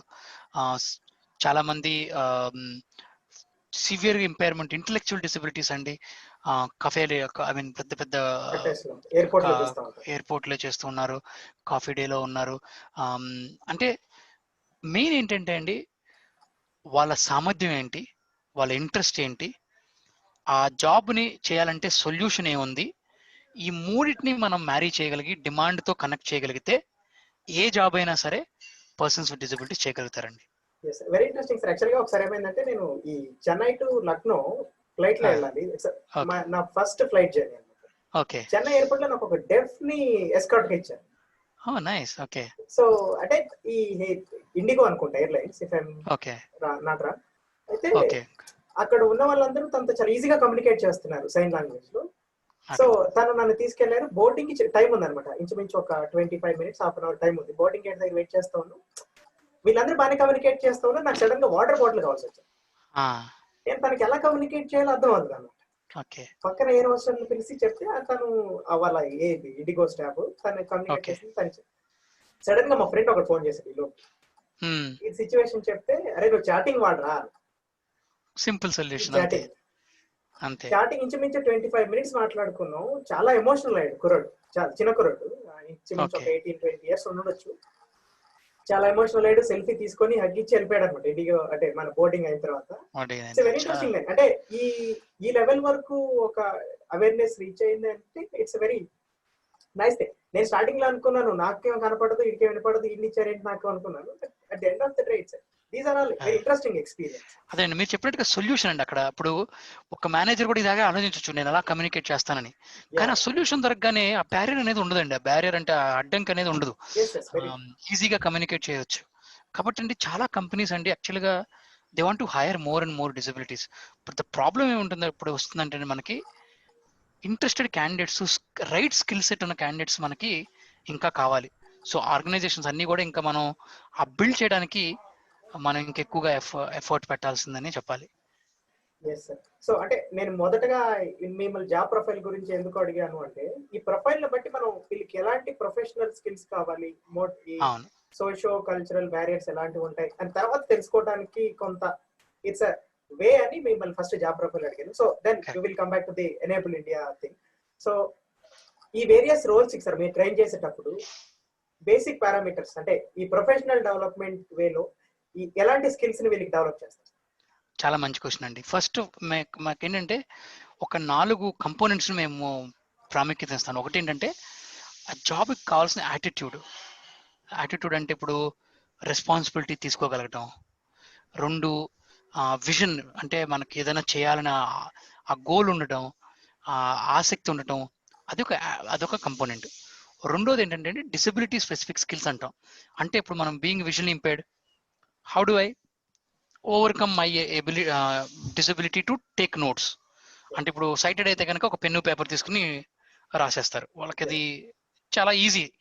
కానీ విజువల్ ఇంపైర్డ్ అంటే మనకు ఒక సొల్యూషన్ తో నోట్ టేకింగ్ అనేది ఎప్పుడు కష్టం. అంటే ఎప్పుడు మనకి ల్యాప్టాప్ ఉండకపోవచ్చు, ఎప్పుడు మనకి మన ఫోన్ ఉండకపోవచ్చు, ఎప్పుడు మనం ఒక బ్రైల్ స్లేట్ ని తీసుకెళ్ళలేకపోవచ్చు. కాబట్టి మనకేంటంటే వివిధ వస్తువులతో వివిధ గ్యాజెట్స్ ని యూజ్ చేసుకుని సమయాన్ని బట్టి ఎట్లా నోట్ టేకింగ్ తీసుకోగలరని నేర్చుకోవాలి. అది కూడా అదొక చిన్న స్కిల్ అనిపిస్తుంది, కానీ ఒక పెద్ద skill for persons with disability vision impairment. అట్లాగే ఎట్లా how can we move around independently, disability గురించి ఎలా మాట్లాడొచ్చు అని. రెండోది ఏంటంటే డిసబిలిటీ స్పెసిఫిక్ స్కిల్స్ అంటాం. మూడోది ఏంటంటే అండి generic skills. Like any job would required quality. ఏ జాబ్కి వెళ్ళినా మనకి క్వాలిటీ కాన్షియస్నెస్ అని ఉండాలి, ఎఫిషియెంట్గా ఎలా పనిచేయాలని ఉండాలి, వర్క్ ఎథిక్స్ తెలిసి ఉండాలి, లేకపోతే వేరే వాళ్ళతో టీంతో ఎలా వర్క్ చేయాలి అని తెలిసి ఉండాలి. ఇవన్నీ ఏంటంటే జనరల్ ఎంప్లాయబిలిటీ స్కిల్స్ అన్నమాట. నాలుగోది ఏంటంటే job specific company related skills. అంటే ఇంటర్వ్యూ ప్రిపరేషన్ కావచ్చు, లేకపోతే రెజ్యూమ్ ప్రిపరేషన్ కావచ్చు, లేకపోతే ఒక డొమైన్ రిలేటెడ్ అంటే ఆ డొమైన్కి సంబంధించిన నాలెడ్జ్ కావచ్చు. ఇట్లా ఈ 4 ఫస్ట్ బేస్ అండి. వీటి మీద తర్వాత మళ్ళీ కంపెనీతో ఒకవేళ ఏదైనా స్పెషల్గా డొమైన్ నాలెడ్జ్ కావాలంటే, ఒక ఫర్ ఎగ్జాంపుల్ జావా స్కిల్ కావాలంటే జావా, అట్లా నెక్స్ట్ లేయర్ అనమాట డొమైన్ స్పెసిఫిక్ స్కిల్స్. ఇవి మనం మేజర్గా ఫోకస్ చేస్తాం. కోర్స్ కమ్యూనికేషన్ కూడా ఒక పార్ట్ దీంట్లో. కాకపోతే అండి ఇది మా ఎనేబుల్ ఇండియాలో డిఫరెన్షియేషన్ ఏంటంటే ఈ స్కిల్స్ ని మనం ఎట్లా అంటే హౌ ఈస్ ద డిఫరెన్స్ అండి, what is not the problem. ఎందుకంటే ఇవన్నీ కంపెనీస్ లో అన్ని ఆర్గనైజేషన్స్ ఉంటాయి, కానీ హౌ అనేది మనకి ఏంటంటే Enable India learn from companies and we saw the lot of companies giving us the feedback. తీసుకుని అంటే ఫర్ ఎగ్జాంపుల్ అండి ఒక చిన్న విషయం చెప్తాను. యాటిట్యూడ్ బిల్డ్ చేసినప్పుడు మేము ఏం చేస్తామంటే ప్రతి ఒక్క క్యాండిడేట్ కి కూడా వచ్చినప్పుడు, మన ట్రైనింగ్ కి వచ్చినప్పుడు ప్రతి ఒక్కడు కూడా వాళ్ళు ఒక రెస్పాన్సిబిలిటీని తీసుకోవాలి ట్రైనింగ్ లో. నా నెక్స్ట్ క్వశ్చన్ అదే అడుగుదాం అనుకున్నాను, మీరే చెప్పండి. అదే ఆ రెస్పాన్సిబిలిటీ తీసుకోగలగాలి. అంటే ఏదో ట్రైనర్ నేను క్లాస్కి వెళ్తాను, నేను వింటాను, నేను ఏదో వాళ్ళు ఇచ్చిన పని చేస్తాను కాకుండా క్యాండిడేట్సే ట్రైనింగ్ రన్ చేస్తారు ఎనేబుల్ ఇండియాలో. అంటే ఒక స్కెడ్యూల్ తయారు చేసినప్పుడు కానించి వాళ్ళే అటెండెన్స్ తీసుకోవటం, టైపింగ్ టెస్ట్లు కండక్ట్ చేయడం, ఏ టెస్ట్లైనా కండక్ట్ చేయడం, అంటే ఇన్ఛార్జ్ వాళ్ళే. ట్రైనర్స్ కనుక సమయానికి క్లాసుకు రాకపోయినా కూడా వాళ్ళే అడుగుతారు మీరు ఎందుకు సమయానికి రాలేదు. అంత ఈక్వాలిటీ, ఆ రెస్పాన్సిబిలిటీ అనేది ఎనేబుల్ ఇండియా ఫస్ట్ నుంచి కూడా ఇస్తుంది. రెండవదిగా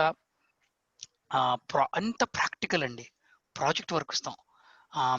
ఇప్పుడు మనకేంటంటే విజువల్ ఇంపైర్డ్ కి కానీ పర్సన్స్ విత్ డిసబిలిటీస్ కానీ one thing that is guaranteed for is problems.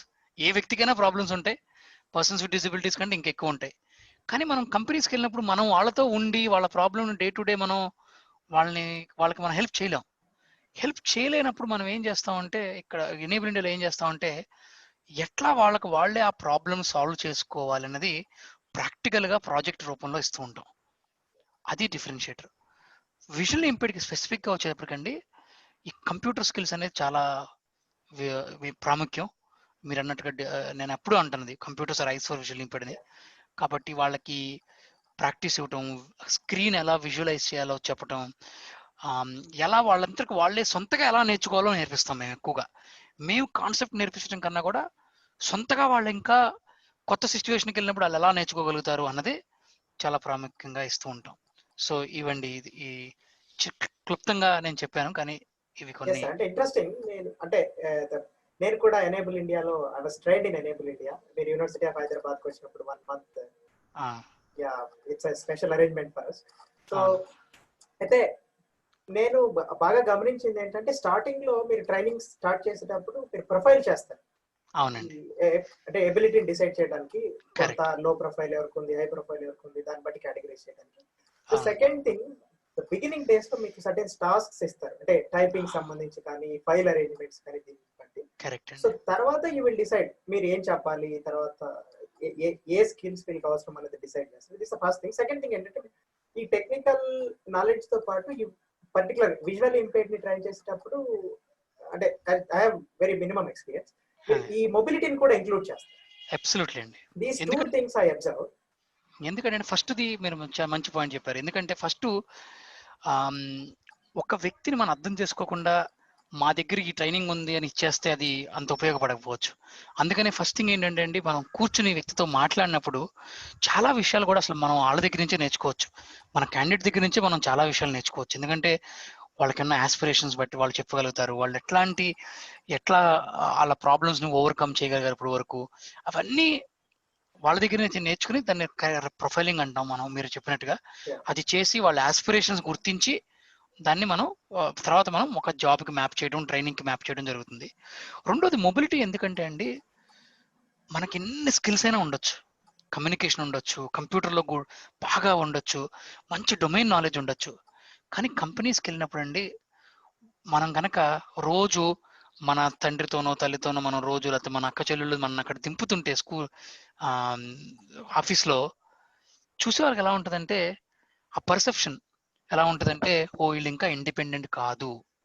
కాబట్టి ఫస్ట్ మనం ఫోకస్ చేయాల్సింది ఆ మొబిలిటీ అండి. ఎందుకంటే మొబిలిటీలో ఇండిపెండెన్స్ అయ్యగలిగితే మనకు మైండ్ ఏమవుతుందంటే, మనకు కూడా కాన్ఫిడెన్స్ వస్తుంది, నేను ఏదైనా చేయగలను. ఎందుకంటే ఇప్పుడు నా జాబ్ ఉందండి, నేను చాలా దేశాలు వెళ్తూ ఉంటానని చెప్పాను, చాలా ప్లేసులకు వెళ్తూ ఉంటాను.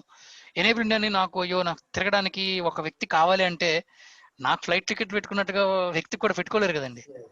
అప్పుడు ఏమవుతుందంటే నేను ఆ జాబ్కి ఫిట్ అవును. కాబట్టి మనకి మొబిలిటీ అనేది చాలా ఇంపార్టెంట్. కాబట్టి ప్రతి ట్రైనింగ్లో కూడా మనం మొబిలిటీ అనేది కూడా యాడ్ చేస్తూ ఉంటాం. ఎక్కడైనా మనకి చదువుకునే టైంలో అండి అంత అనిపించదు, ఎందుకంటే ఫ్రెండ్స్ ఉంటారు. కానీ ఎంప్లాయ్మెంట్కి వెళ్ళిన తర్వాత చాలా మన పనులు మనం చేసుకోవాల్సి ఉంటుంది. మన లైఫ్లో ఎంప్లాయ్మెంట్ అనే కాదండి, మన జీవితంలో కూడా. ఇప్పుడు మన తల్లిదండ్రుల్ని వాళ్ళు పెద్ద అయిన తర్వాత వాళ్ళని మనం నైతికంగా మన బాధ్యత మనకు ఉంది, చూసుకునే బాధ్యత. వాళ్ళని చూసుకోవాలంటే మనం ఫస్ట్ ఇండిపెండెంట్గా ఉండాలిగా. Yes sir. అంటే ఈ technical aspect and mobility skills, అంటే ఇండివిజువల్ కి కావాల్సిన ఈ టెక్నికల్ ఆస్పెక్ట్స్ లో ప్రొఫెషనల్ కావాల్సిన స్కిల్స్ గురించి మనం ఇప్పటి వరకు డిస్కస్ చేసాం. సో ఈ పర్సనాలిటీ డెవలప్మెంట్ ఈ process. Devraj, sorry, before that, just pausing for a minute, I hope you will be able to cut this. My video light has gone down because I'm sitting in the outdoor. Can I move to a different location, because for audience I think it will. Yes sir. అంటే professional development సంబంధించిన ఈ technical aspects గురించి మనం మాట్లాడుకున్నాం. So ఈ personality development విషయంలో ఈ process లో మీరు ఎలాంటి ప్రిపరేషన్ ని చేస్తారు సార్?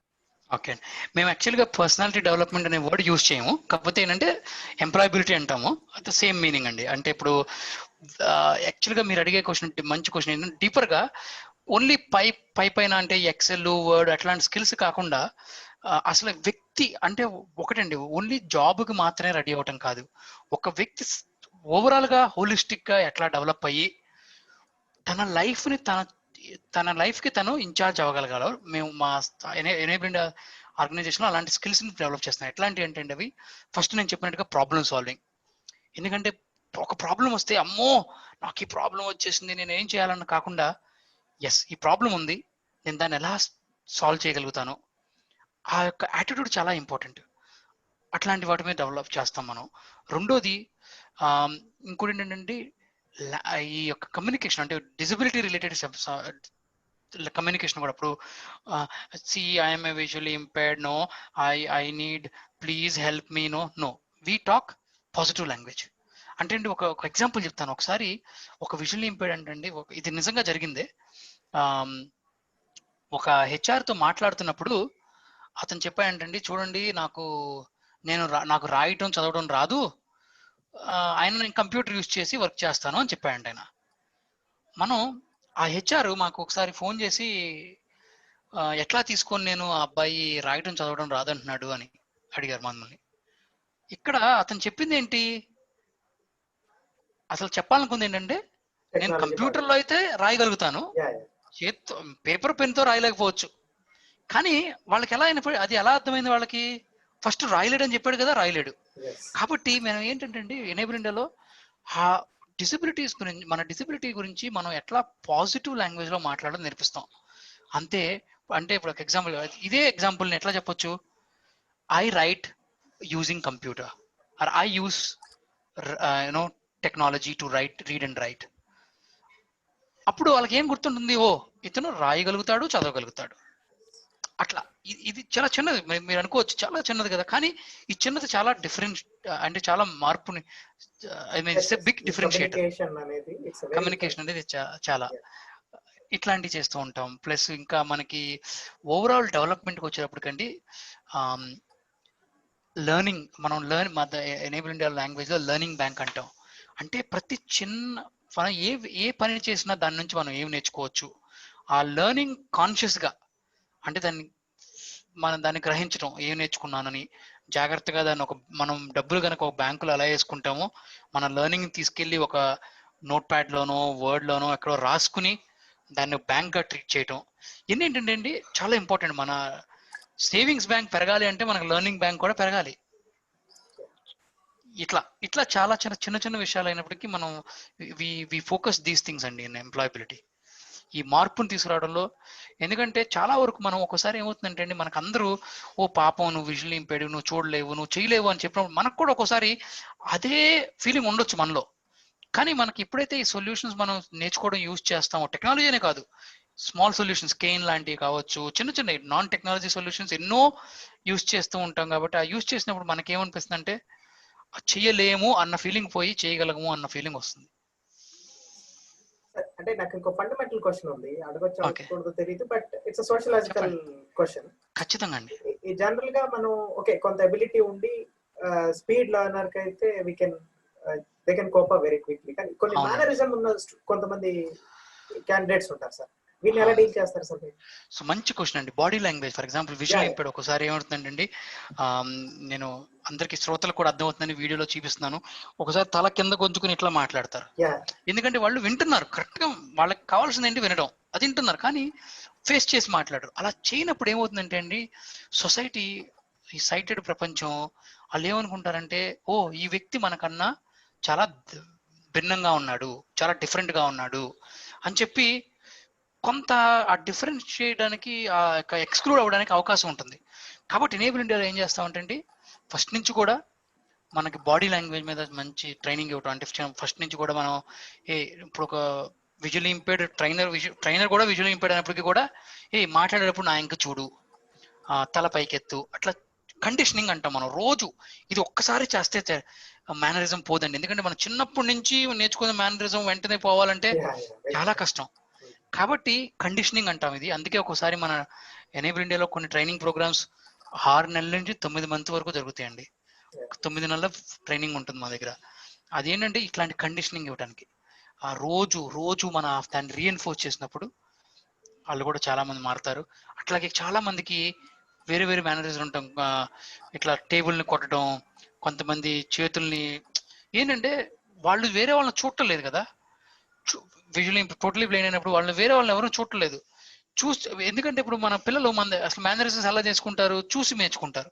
కానీ వీళ్ళు చూడలేనప్పుడు ఏమవుతుందంటే, సైటెడ్ వరల్డ్ లో ఎలా మేనరిజమ్స్ ఉంటాయి. ఫర్ ఎగ్జాంపుల్ కొంతమంది స్టాచ్యూ లాగా నుంచి మాడతారు, మంచి స్పీకర్ అయి ఉంటారు, కానీ అసలు ఏమి కదలరు, అసలు మూమెంట్ ఉండదు. అప్పుడు Yeah. ఎట్లా ఉంటుందంటే ఎంత మంచి స్పీకర్ అయినా సరే చూసే వాళ్ళకి ఒక్కొక్కసారి అయ్యో ఏంటి అట్లా, మనం తెలుగులో అంత మంచి పదం కాదు అది, కానీ శిలా విగ్రహం లాగా నుంచున్నాడు అంటాం కదా క్యాజువల్ గా, అట్లా అంటూ ఉంటారు. కానీ అవన్నీ ఏంటంటే మారగలుగుతారు. ఎందుకంటే చాలా మంది మా దగ్గరకు వచ్చిన వాళ్ళు చాలా హార్డ్ వర్క్ తో, అఫ్కోర్స్ ఎనేబుల్ ఇండియా ఎఫర్ట్ అనే కాదు, యాక్చువల్గా క్యాండిడేట్ ఎఫర్ట్ మోర్ అండి వాళ్ళే.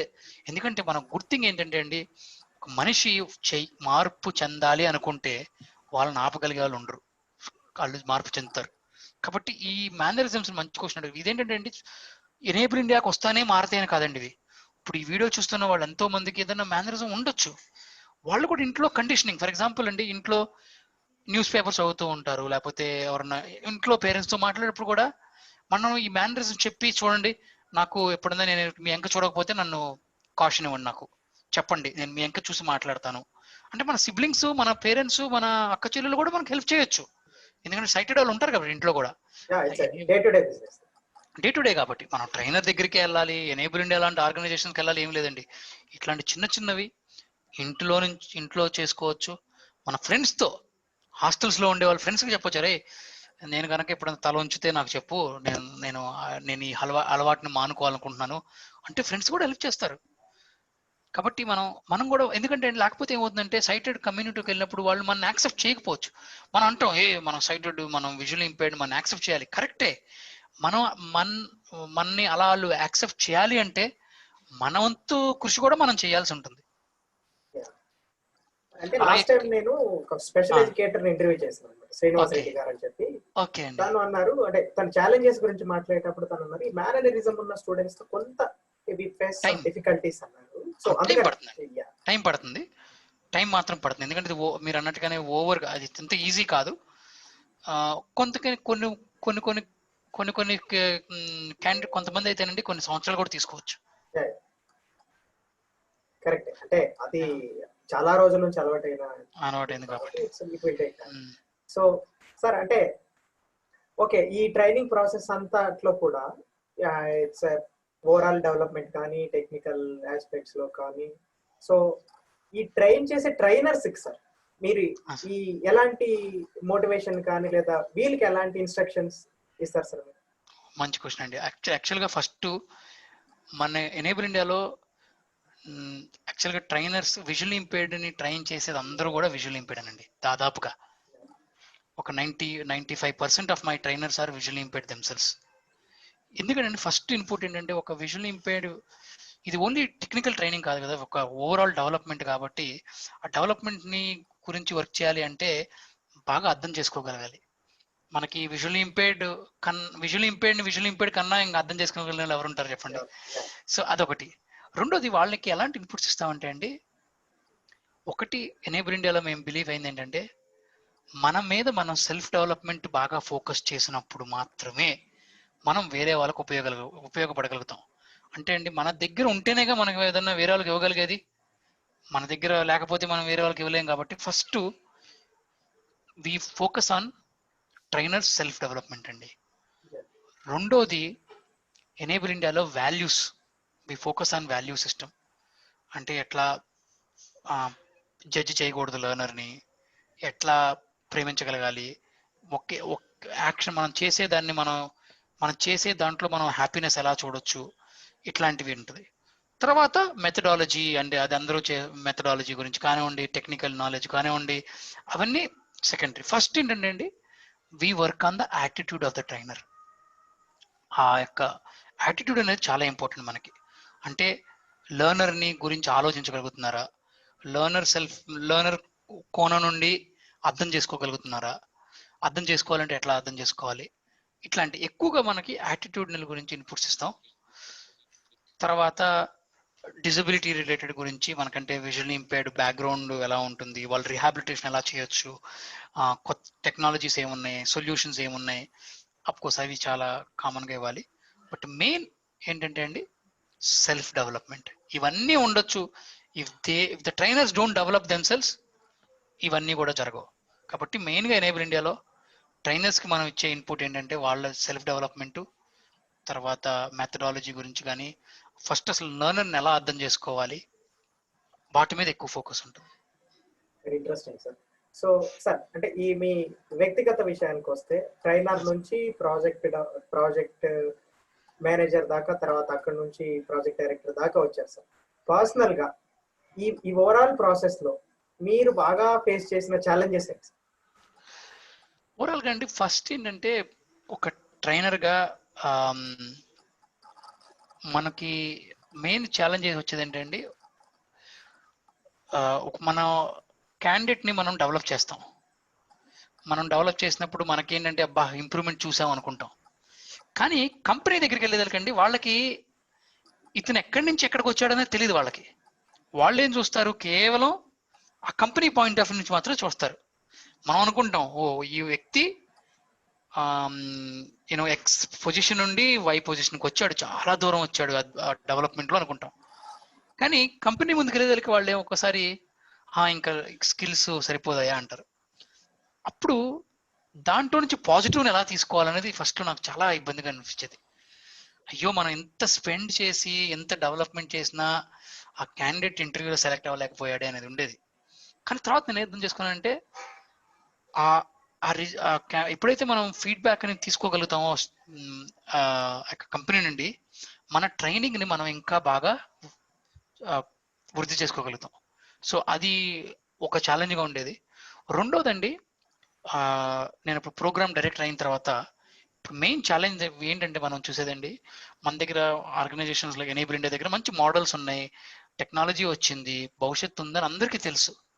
కానీ మెయిన్ ఛాలెంజ్ ఏంటంటే దేవరాజు గారు, ఇప్పుడు ఈ అవగాహనని ఎట్లా మనం స్ప్రెడ్ చేయగలుగుదాం. ఎందుకంటే ఈ అవగాహన ఇంకా లేదండి. ఇంకా చాలా మందికి ఇన్ని సొల్యూషన్స్ ఉన్నాయా, ఇన్ని అవకాశాలు ఉన్నాయా అని తెలియదు. ఇంకా మనం చాలా మందికి తీసుకెళ్ళాలి. సో దానికి నేను ఇంతకు ముందు మెన్షన్ చేశాను కదా సీఎం మిలియన్ క్యాంపెయిన్ అని. ఆ క్యాంపెయిన్ మీద వర్క్ చేయడానికి కారణం అదేనండి. ఎందుకంటే మెయిన్ ఛాలెంజ్ అన్నీ ఉన్నాయి, కానీ ఈ సొల్యూషన్స్ గురించి కానీ, ఈ అవకాశాల గురించి కానీ, ఈ పరిస్థితులను బట్టి ఈ ఉన్న కొత్త ఆపర్చునిటీస్ చాలా మందికి ఇంకా తెలియక చాలా మంది పేరెంట్స్ ఆ విజువల్ ఇంపైర్డ్ పిల్లల్ని బయటికి పంపించడానికి కూడా భయపడతారండి. అక్కడక్కడ ఒకసారి వింటూ ఉంటాం, ఇంకా విజువల్ ఇంపైర్డ్ ని చైన్స్ తో కట్టేసి ఇంట్లో పెట్టడం అనేది వింటూ ఉంటాం. అది ఎంత మటుకు నిజమో నాకు తెలియదు, కానీ విన్నప్పుడు మాత్రం చాలా బాధేస్తుంది. ఎందుకంటే పరిస్థితులు ఉన్నాయి సార్, అలాంటి సిచ్యువేషన్స్ ఉన్నాయి. అదేనండి మెయిన్ ఛాలెంజ్, మనకున్న సెక్టర్కి ఉన్న ఛాలెంజ్ అదండి. మనం ఇంకా ఎక్కువ వ్యక్తులకి, అంటే ఇక్కడ ఒక విషయం అండి, ఒక్క ఆర్గనైజేషన్, ఏ ఆర్గనైజేషన్ ఒక్కళ్ళు చేయలేరు ఆ పని, అందరం కలిసిగానే చేయాలి. అందుకనే ఈ సిఏ మిలియన్ అనే క్యాంపెయిన్ లో మేమేంటంటే అండి, ఒక్క ఎనేబుల్ ఇండియా కాదు, ఈ విజువల్ ఇంపైర్డ్ స్పేస్ లో ఉన్న ప్రాముఖ్యమైన ఎన్జిఓస్ కు కానీ, లోకల్ ఎన్జిఓస్ అన్నిటినీ తీసుకుని ముందుకు వెళ్ళాలనేది ఆలోచన. అలాగే వెళ్తున్నాం. ఎందుకంటే ఒక్కళ్ళు చేస్తే మారేది కాదు, ఇది అందరం సమాజంగా చేరి పని చేయాల్సి ఉంటుంది. కాబట్టి ఆ పని మీద ఇప్పుడు అది నా నెక్స్ట్ ఛాలెంజ్ అండి. అట్లా అయితే ఈ ఆర్గనైజేషన్ అన్నిటిని తీసుకొచ్చి ఒక ప్లాట్ఫామ్ తీసుకొచ్చి ఇంకా అవేర్నెస్ ఎట్లా ఇంప్రూవ్ చేయాలన్నది. అవేర్నెస్ ఏంటంటే ఓన్లీ అవగాహన అంటే మనం ఏదో అనుకున్న చిన్నది అనుకుంటాం, కానీ అవగాహన అనేది మల్టిపుల్ లెవెల్స్ లో ఇవ్వాలండి. యాక్చువల్లీ మల్టిపుల్ లెవెల్స్ లో ఇవ్వాలి. అదే మెయిన్ ఛాలెంజ్ అండి. మీరు డిఫరెంట్ కంట్రీస్ ట్రావెల్ చేశారు. సో కంపేర్ చేస్తే ఇండియాను ఇతర వేరే కంట్రీస్ కంపేర్ చేస్తే వాళ్ళ దగ్గర ఉన్న మోడల్ ఎలా ఉంది, మన దగ్గర ఉన్న మోడల్ ఎలా ఉంది? ఓవరాల్ గా చూస్తే ఈ అంటే అవేర్నెస్ విషయంలో కానీ, లేదా యాక్సెసిబిలిటీ వైజ్ కానీ, ఎడ్యుకేషన్ వైజ్ కానీ, ఓవరాల్ గా చూస్తే మేజర్ డిఫరెన్సెస్ మీకు ఏమనిపించింది? ఓకే, ఫస్ట్ ఆఫ్ ఆల్ అండి, మనం ఇండియా గర్వించగలిగిన విషయం ఒకటి చెప్పాలి. చాలా కంట్రీస్ లో, డెవలప్ కంట్రీస్ లో కూడా visual impaired persons with disability job చేస్తున్నారు, కానీ వాళ్ళకి ఏంటంటే రిజర్వ్డ్ జాబ్స్ అంటారు వాటిని. లేకపోతే గవర్నమెంట్ ఇస్తూ ఉంటుంది, శాలరీస్ అందరికి ఇచ్చినట్టు ఇవ్వరు. కానీ ఇండియాలో అండి, అట్లీస్ట్ మనం ఎనేబుల్ ఇండియా చేసే కంపెనీస్ లో మంచి విషయం ఏంటంటే, ఒక వ్యక్తి ఒక పొజిషన్ లో జారితే విజువల్ ఇంపైర్డ్ అయినా కావచ్చు, విజువల్ సైటెడ్ అయినా కావచ్చు, ఇద్దరికి ఒకే జీతం.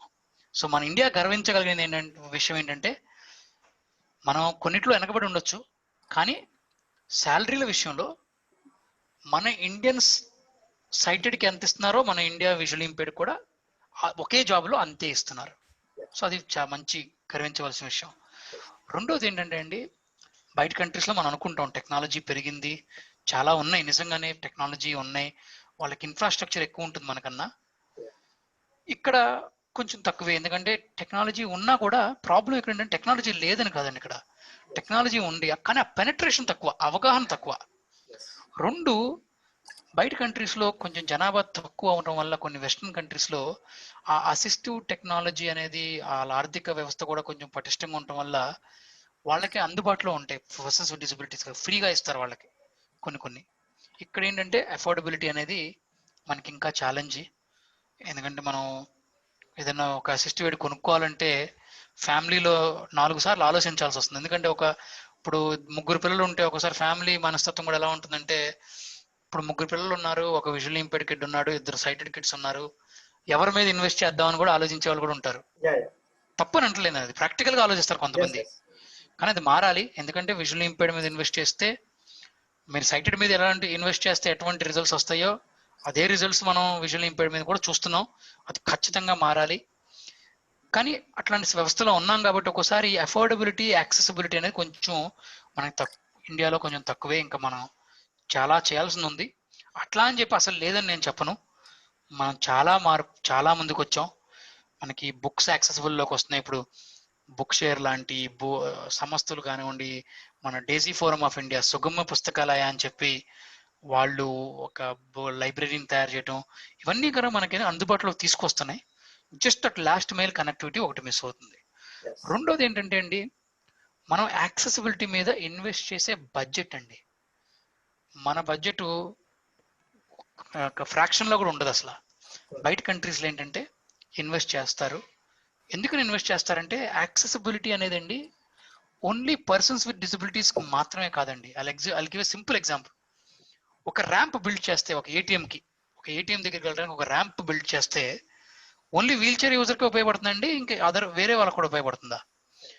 చాలా మంది వేరే వాళ్ళకి కూడా ఉపయోగపడుతుంది. ఎట్లా? ఒక్కొక్కసారి మన గర్భిణీ స్త్రీలు ఒక్కొక్కసారి పైకి ఎక్కాలంటే పట్టుకోవచ్చు. వయసులో పెద్దవాళ్ళు ఆ ర్యాంప్ను యూజ్ చేయొచ్చు. కొంతమంది ఏ ప్రాబ్లం లేదు, కానీ ఆ రోజు కొంచెం కాళ్ళు నొప్పులుగా ఉన్నాయి, మెట్లు ఎక్కలేము, వాళ్ళు యూజ్ చేయొచ్చు కదండి. సో మనం ఏమనుకుంటామంటే ఇండియాలో ఈ యాక్సెసిబిలిటీ అంటే ఓన్లీ పర్సన్స్ విత్ డిసబిలిటీస్కి మాత్రమే అనుకుంటాం. అట్లా కాదు అసలు. ఎందుకంటే ఇప్పుడు మీరే చెప్పండి, అందరూ సొల్యూషన్స్ వాడుతున్నాం కదా. మన లిఫ్ట్ ఉంది, ఒక 80 ఫ్లోర్లు ఎక్కాలంటే మనం కాళ్ళు నడుకులు ఎక్కలేంగా. మనం వాడేది సొల్యూషన్ లిఫ్ట్. అట్లాగే అన్ని బిల్డింగ్స్ లో లిఫ్ట్ ఉంటే మా వీల్ చైర్ సహోదరులు కూడా యూజ్ చేయొచ్చు. ఆ థింకింగ్ రావాలి మనకేంటంటే, సొల్యూషన్ అనేది మన పార్ట్ ఆఫ్ లైఫ్ అనే థింకింగ్ వస్తే మనకి బాగుంటుంది. అదొక డిఫరెన్షియేషన్ నేను చూశాను. వేరే కంట్రీస్లో ఏంటంటే ఇన్వెస్ట్ చేస్తారు యాక్సెసిబిలిటీ మీద. మన దేశంలో చేస్తున్నాం, కానీ ఇంకా ఎంతగానో చేయాలి.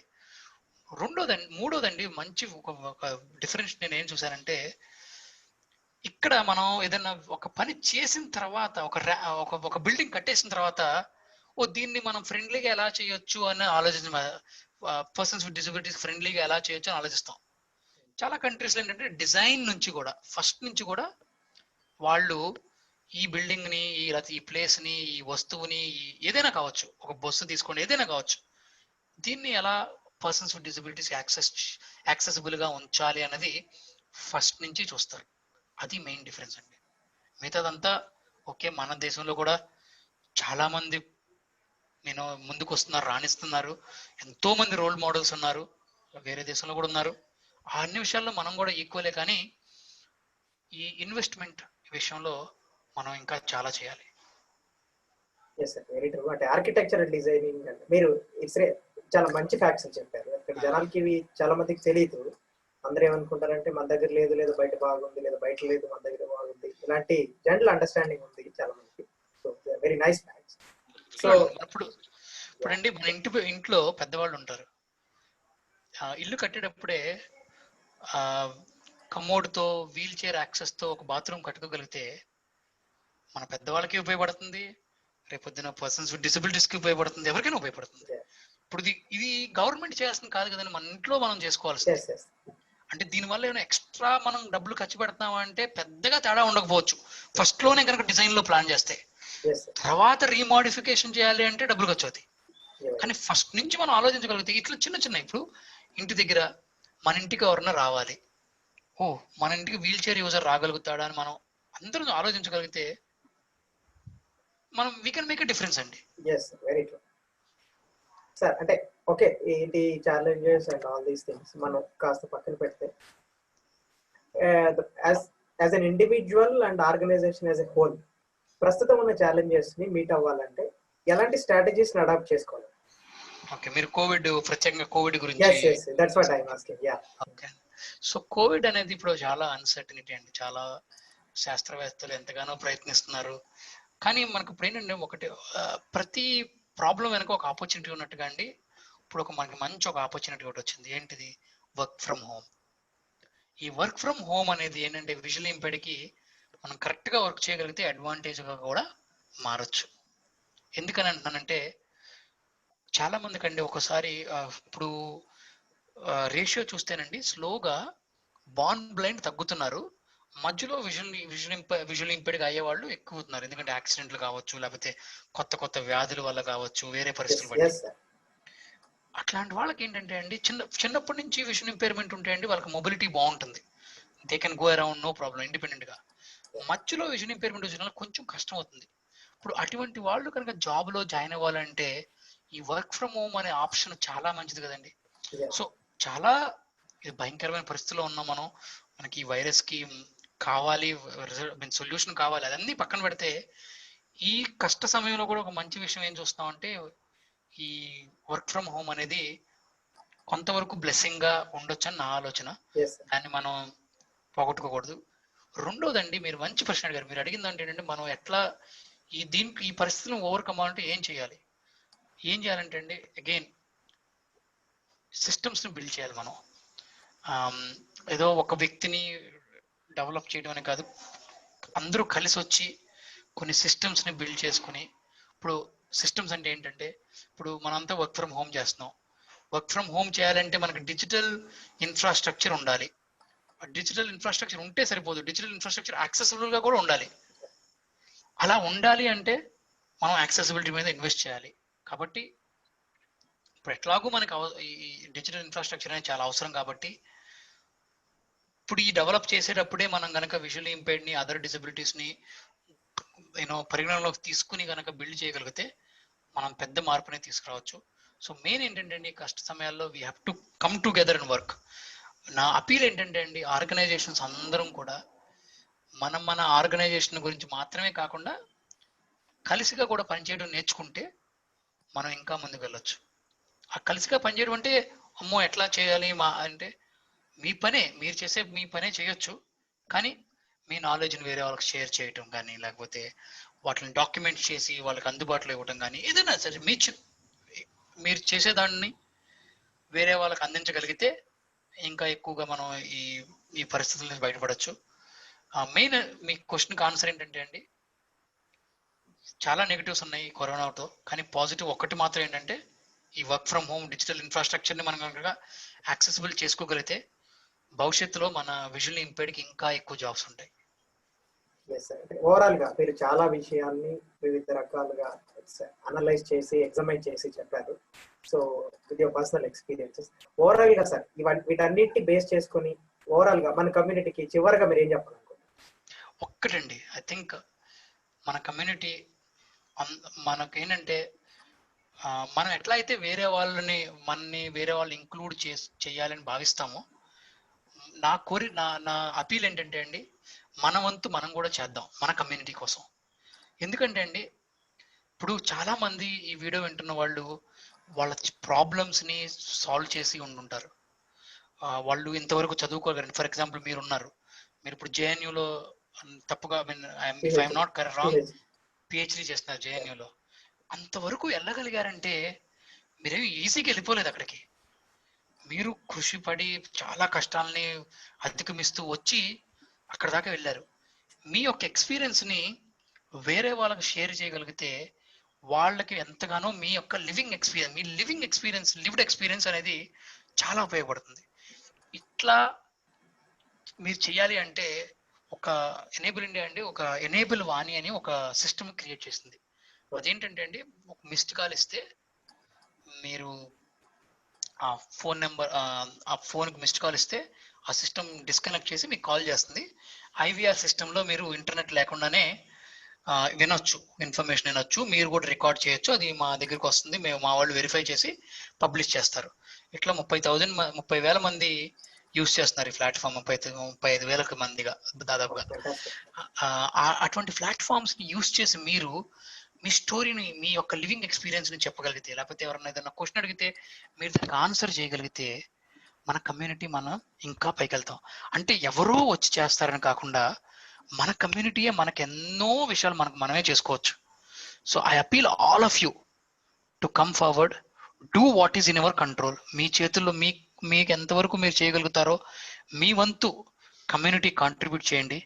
మన కమ్యూనిటీ కూడా ఇంకా ఉన్నత స్థాయికి వెళ్తుందని ఆశపడుతున్నాను. మీకు ఈ ఎనేబుల్ వాణి నెంబరు కావాలంటే అండి నేను మీకు ఇస్తాను. మీరు కావాలంటే కమెంట్స్ లో పెట్టొచ్చు, లేకపోతే డిస్క్రిప్షన్ లో భాషలో పెట్ట. అన్ఫార్చునేట్ గా ఇప్పుడు ప్రస్తుతానికి మనకి హిందీకి కన్నడకి మాత్రమే ఉంది. హిందీ నెంబర్ కొంతమందికి ఉపయోగపడచ్చు. మీరు ఆ నెంబర్ తీసుకోవచ్చు అండి, గూగుల్ నుంచి అని తీసుకోవచ్చు. ఎనేబుల్ హమారీ వాణి అంటారు హిందీలో. ఎనేబుల్ ఇండియా వెబ్సైట్ నుంచి తీసుకుని పెట్టండి. సో నా మెయిన్ మీ అందరికి అపీల్ ఏంటంటే, నేనేముందులే నేను చేయలేను అనుకోకుండా మీరు చేయగలిగినంత మీ కమ్యూనిటీకి చిన్న ఇన్ఫర్మేషన్ చెప్పడం కావచ్చు, లేకపోతే టీచ్ చేయడం కావచ్చు, లేకపోతే జస్ట్ వాళ్ళకి గైడెన్స్ ఇవ్వడం కావచ్చు, నెక్స్ట్ జనరేషన్కి ఏదైనా. ప్లస్ మీరు కూడా సొసైటీలో మనం కూడా ప్రాబ్లమ్స్ అధిగమించి ఉన్నాం కాబట్టి మనం కూడా సొసైటీకి మనం ఉపయోగపడవచ్చు. ఆ రోడ్డు మీద చెత్తేసేది మన ప్రాబ్లం కాదులే అనుకోకుండా మనకు నచ్చిన కాజ్ని మనం తీసుకుని పాటుపడదాం. మన కమ్యూనిటీకే కాదు, we can actually help our country. That's why I always say I want visually impaired as active citizens and nation builders. అంటే దేశాన్ని నిర్మించే భారతాన్ని నిర్మించే పౌరులుగా ఉందాం. మనం చేయగలిగింది మనం చేద్దాం. ఎవరో చుచ్చి చేస్తారని ఆశపడకుండా మనం ముందు ఇనిషియేటివ్ తీసుకుందాం. థ్యాంక్ యూ అండి. Thank you sir, thank you so much. మీ అమూల్యమైన సమయాన్ని మాతో ఇప్పటివరకు కేటాయించారు. అంటే షార్ట్ నోటీస్ మీరు స్పందించి బిజీ షెడ్యూల్ ఉన్నప్పటికీ కూడా మాతో ప్లెజర్ ఈజ్ మైన్ అండి. విలువైన అనుభవాన్ని, మీ ఇతరత్ర ప్రయాణాన్ని అంతటిని కూడా మాతో పంచుకున్నారు. మిత్రులారా, దీనికి సంబంధించిన కాంటాక్ట్ నంబర్ డిస్క్రిప్షన్ బాక్స్ లో ఉంచే ప్రయత్నం చేస్తాం. అదే ఈ క్యాంపెయిన్ డీటెయిల్స్ కూడా ఎక్స్ప్లోర్ చేసి డిస్క్రిప్షన్ బాక్స్ లో ఉంచే ప్రయత్నం చేస్తాం. So thank you so much sir.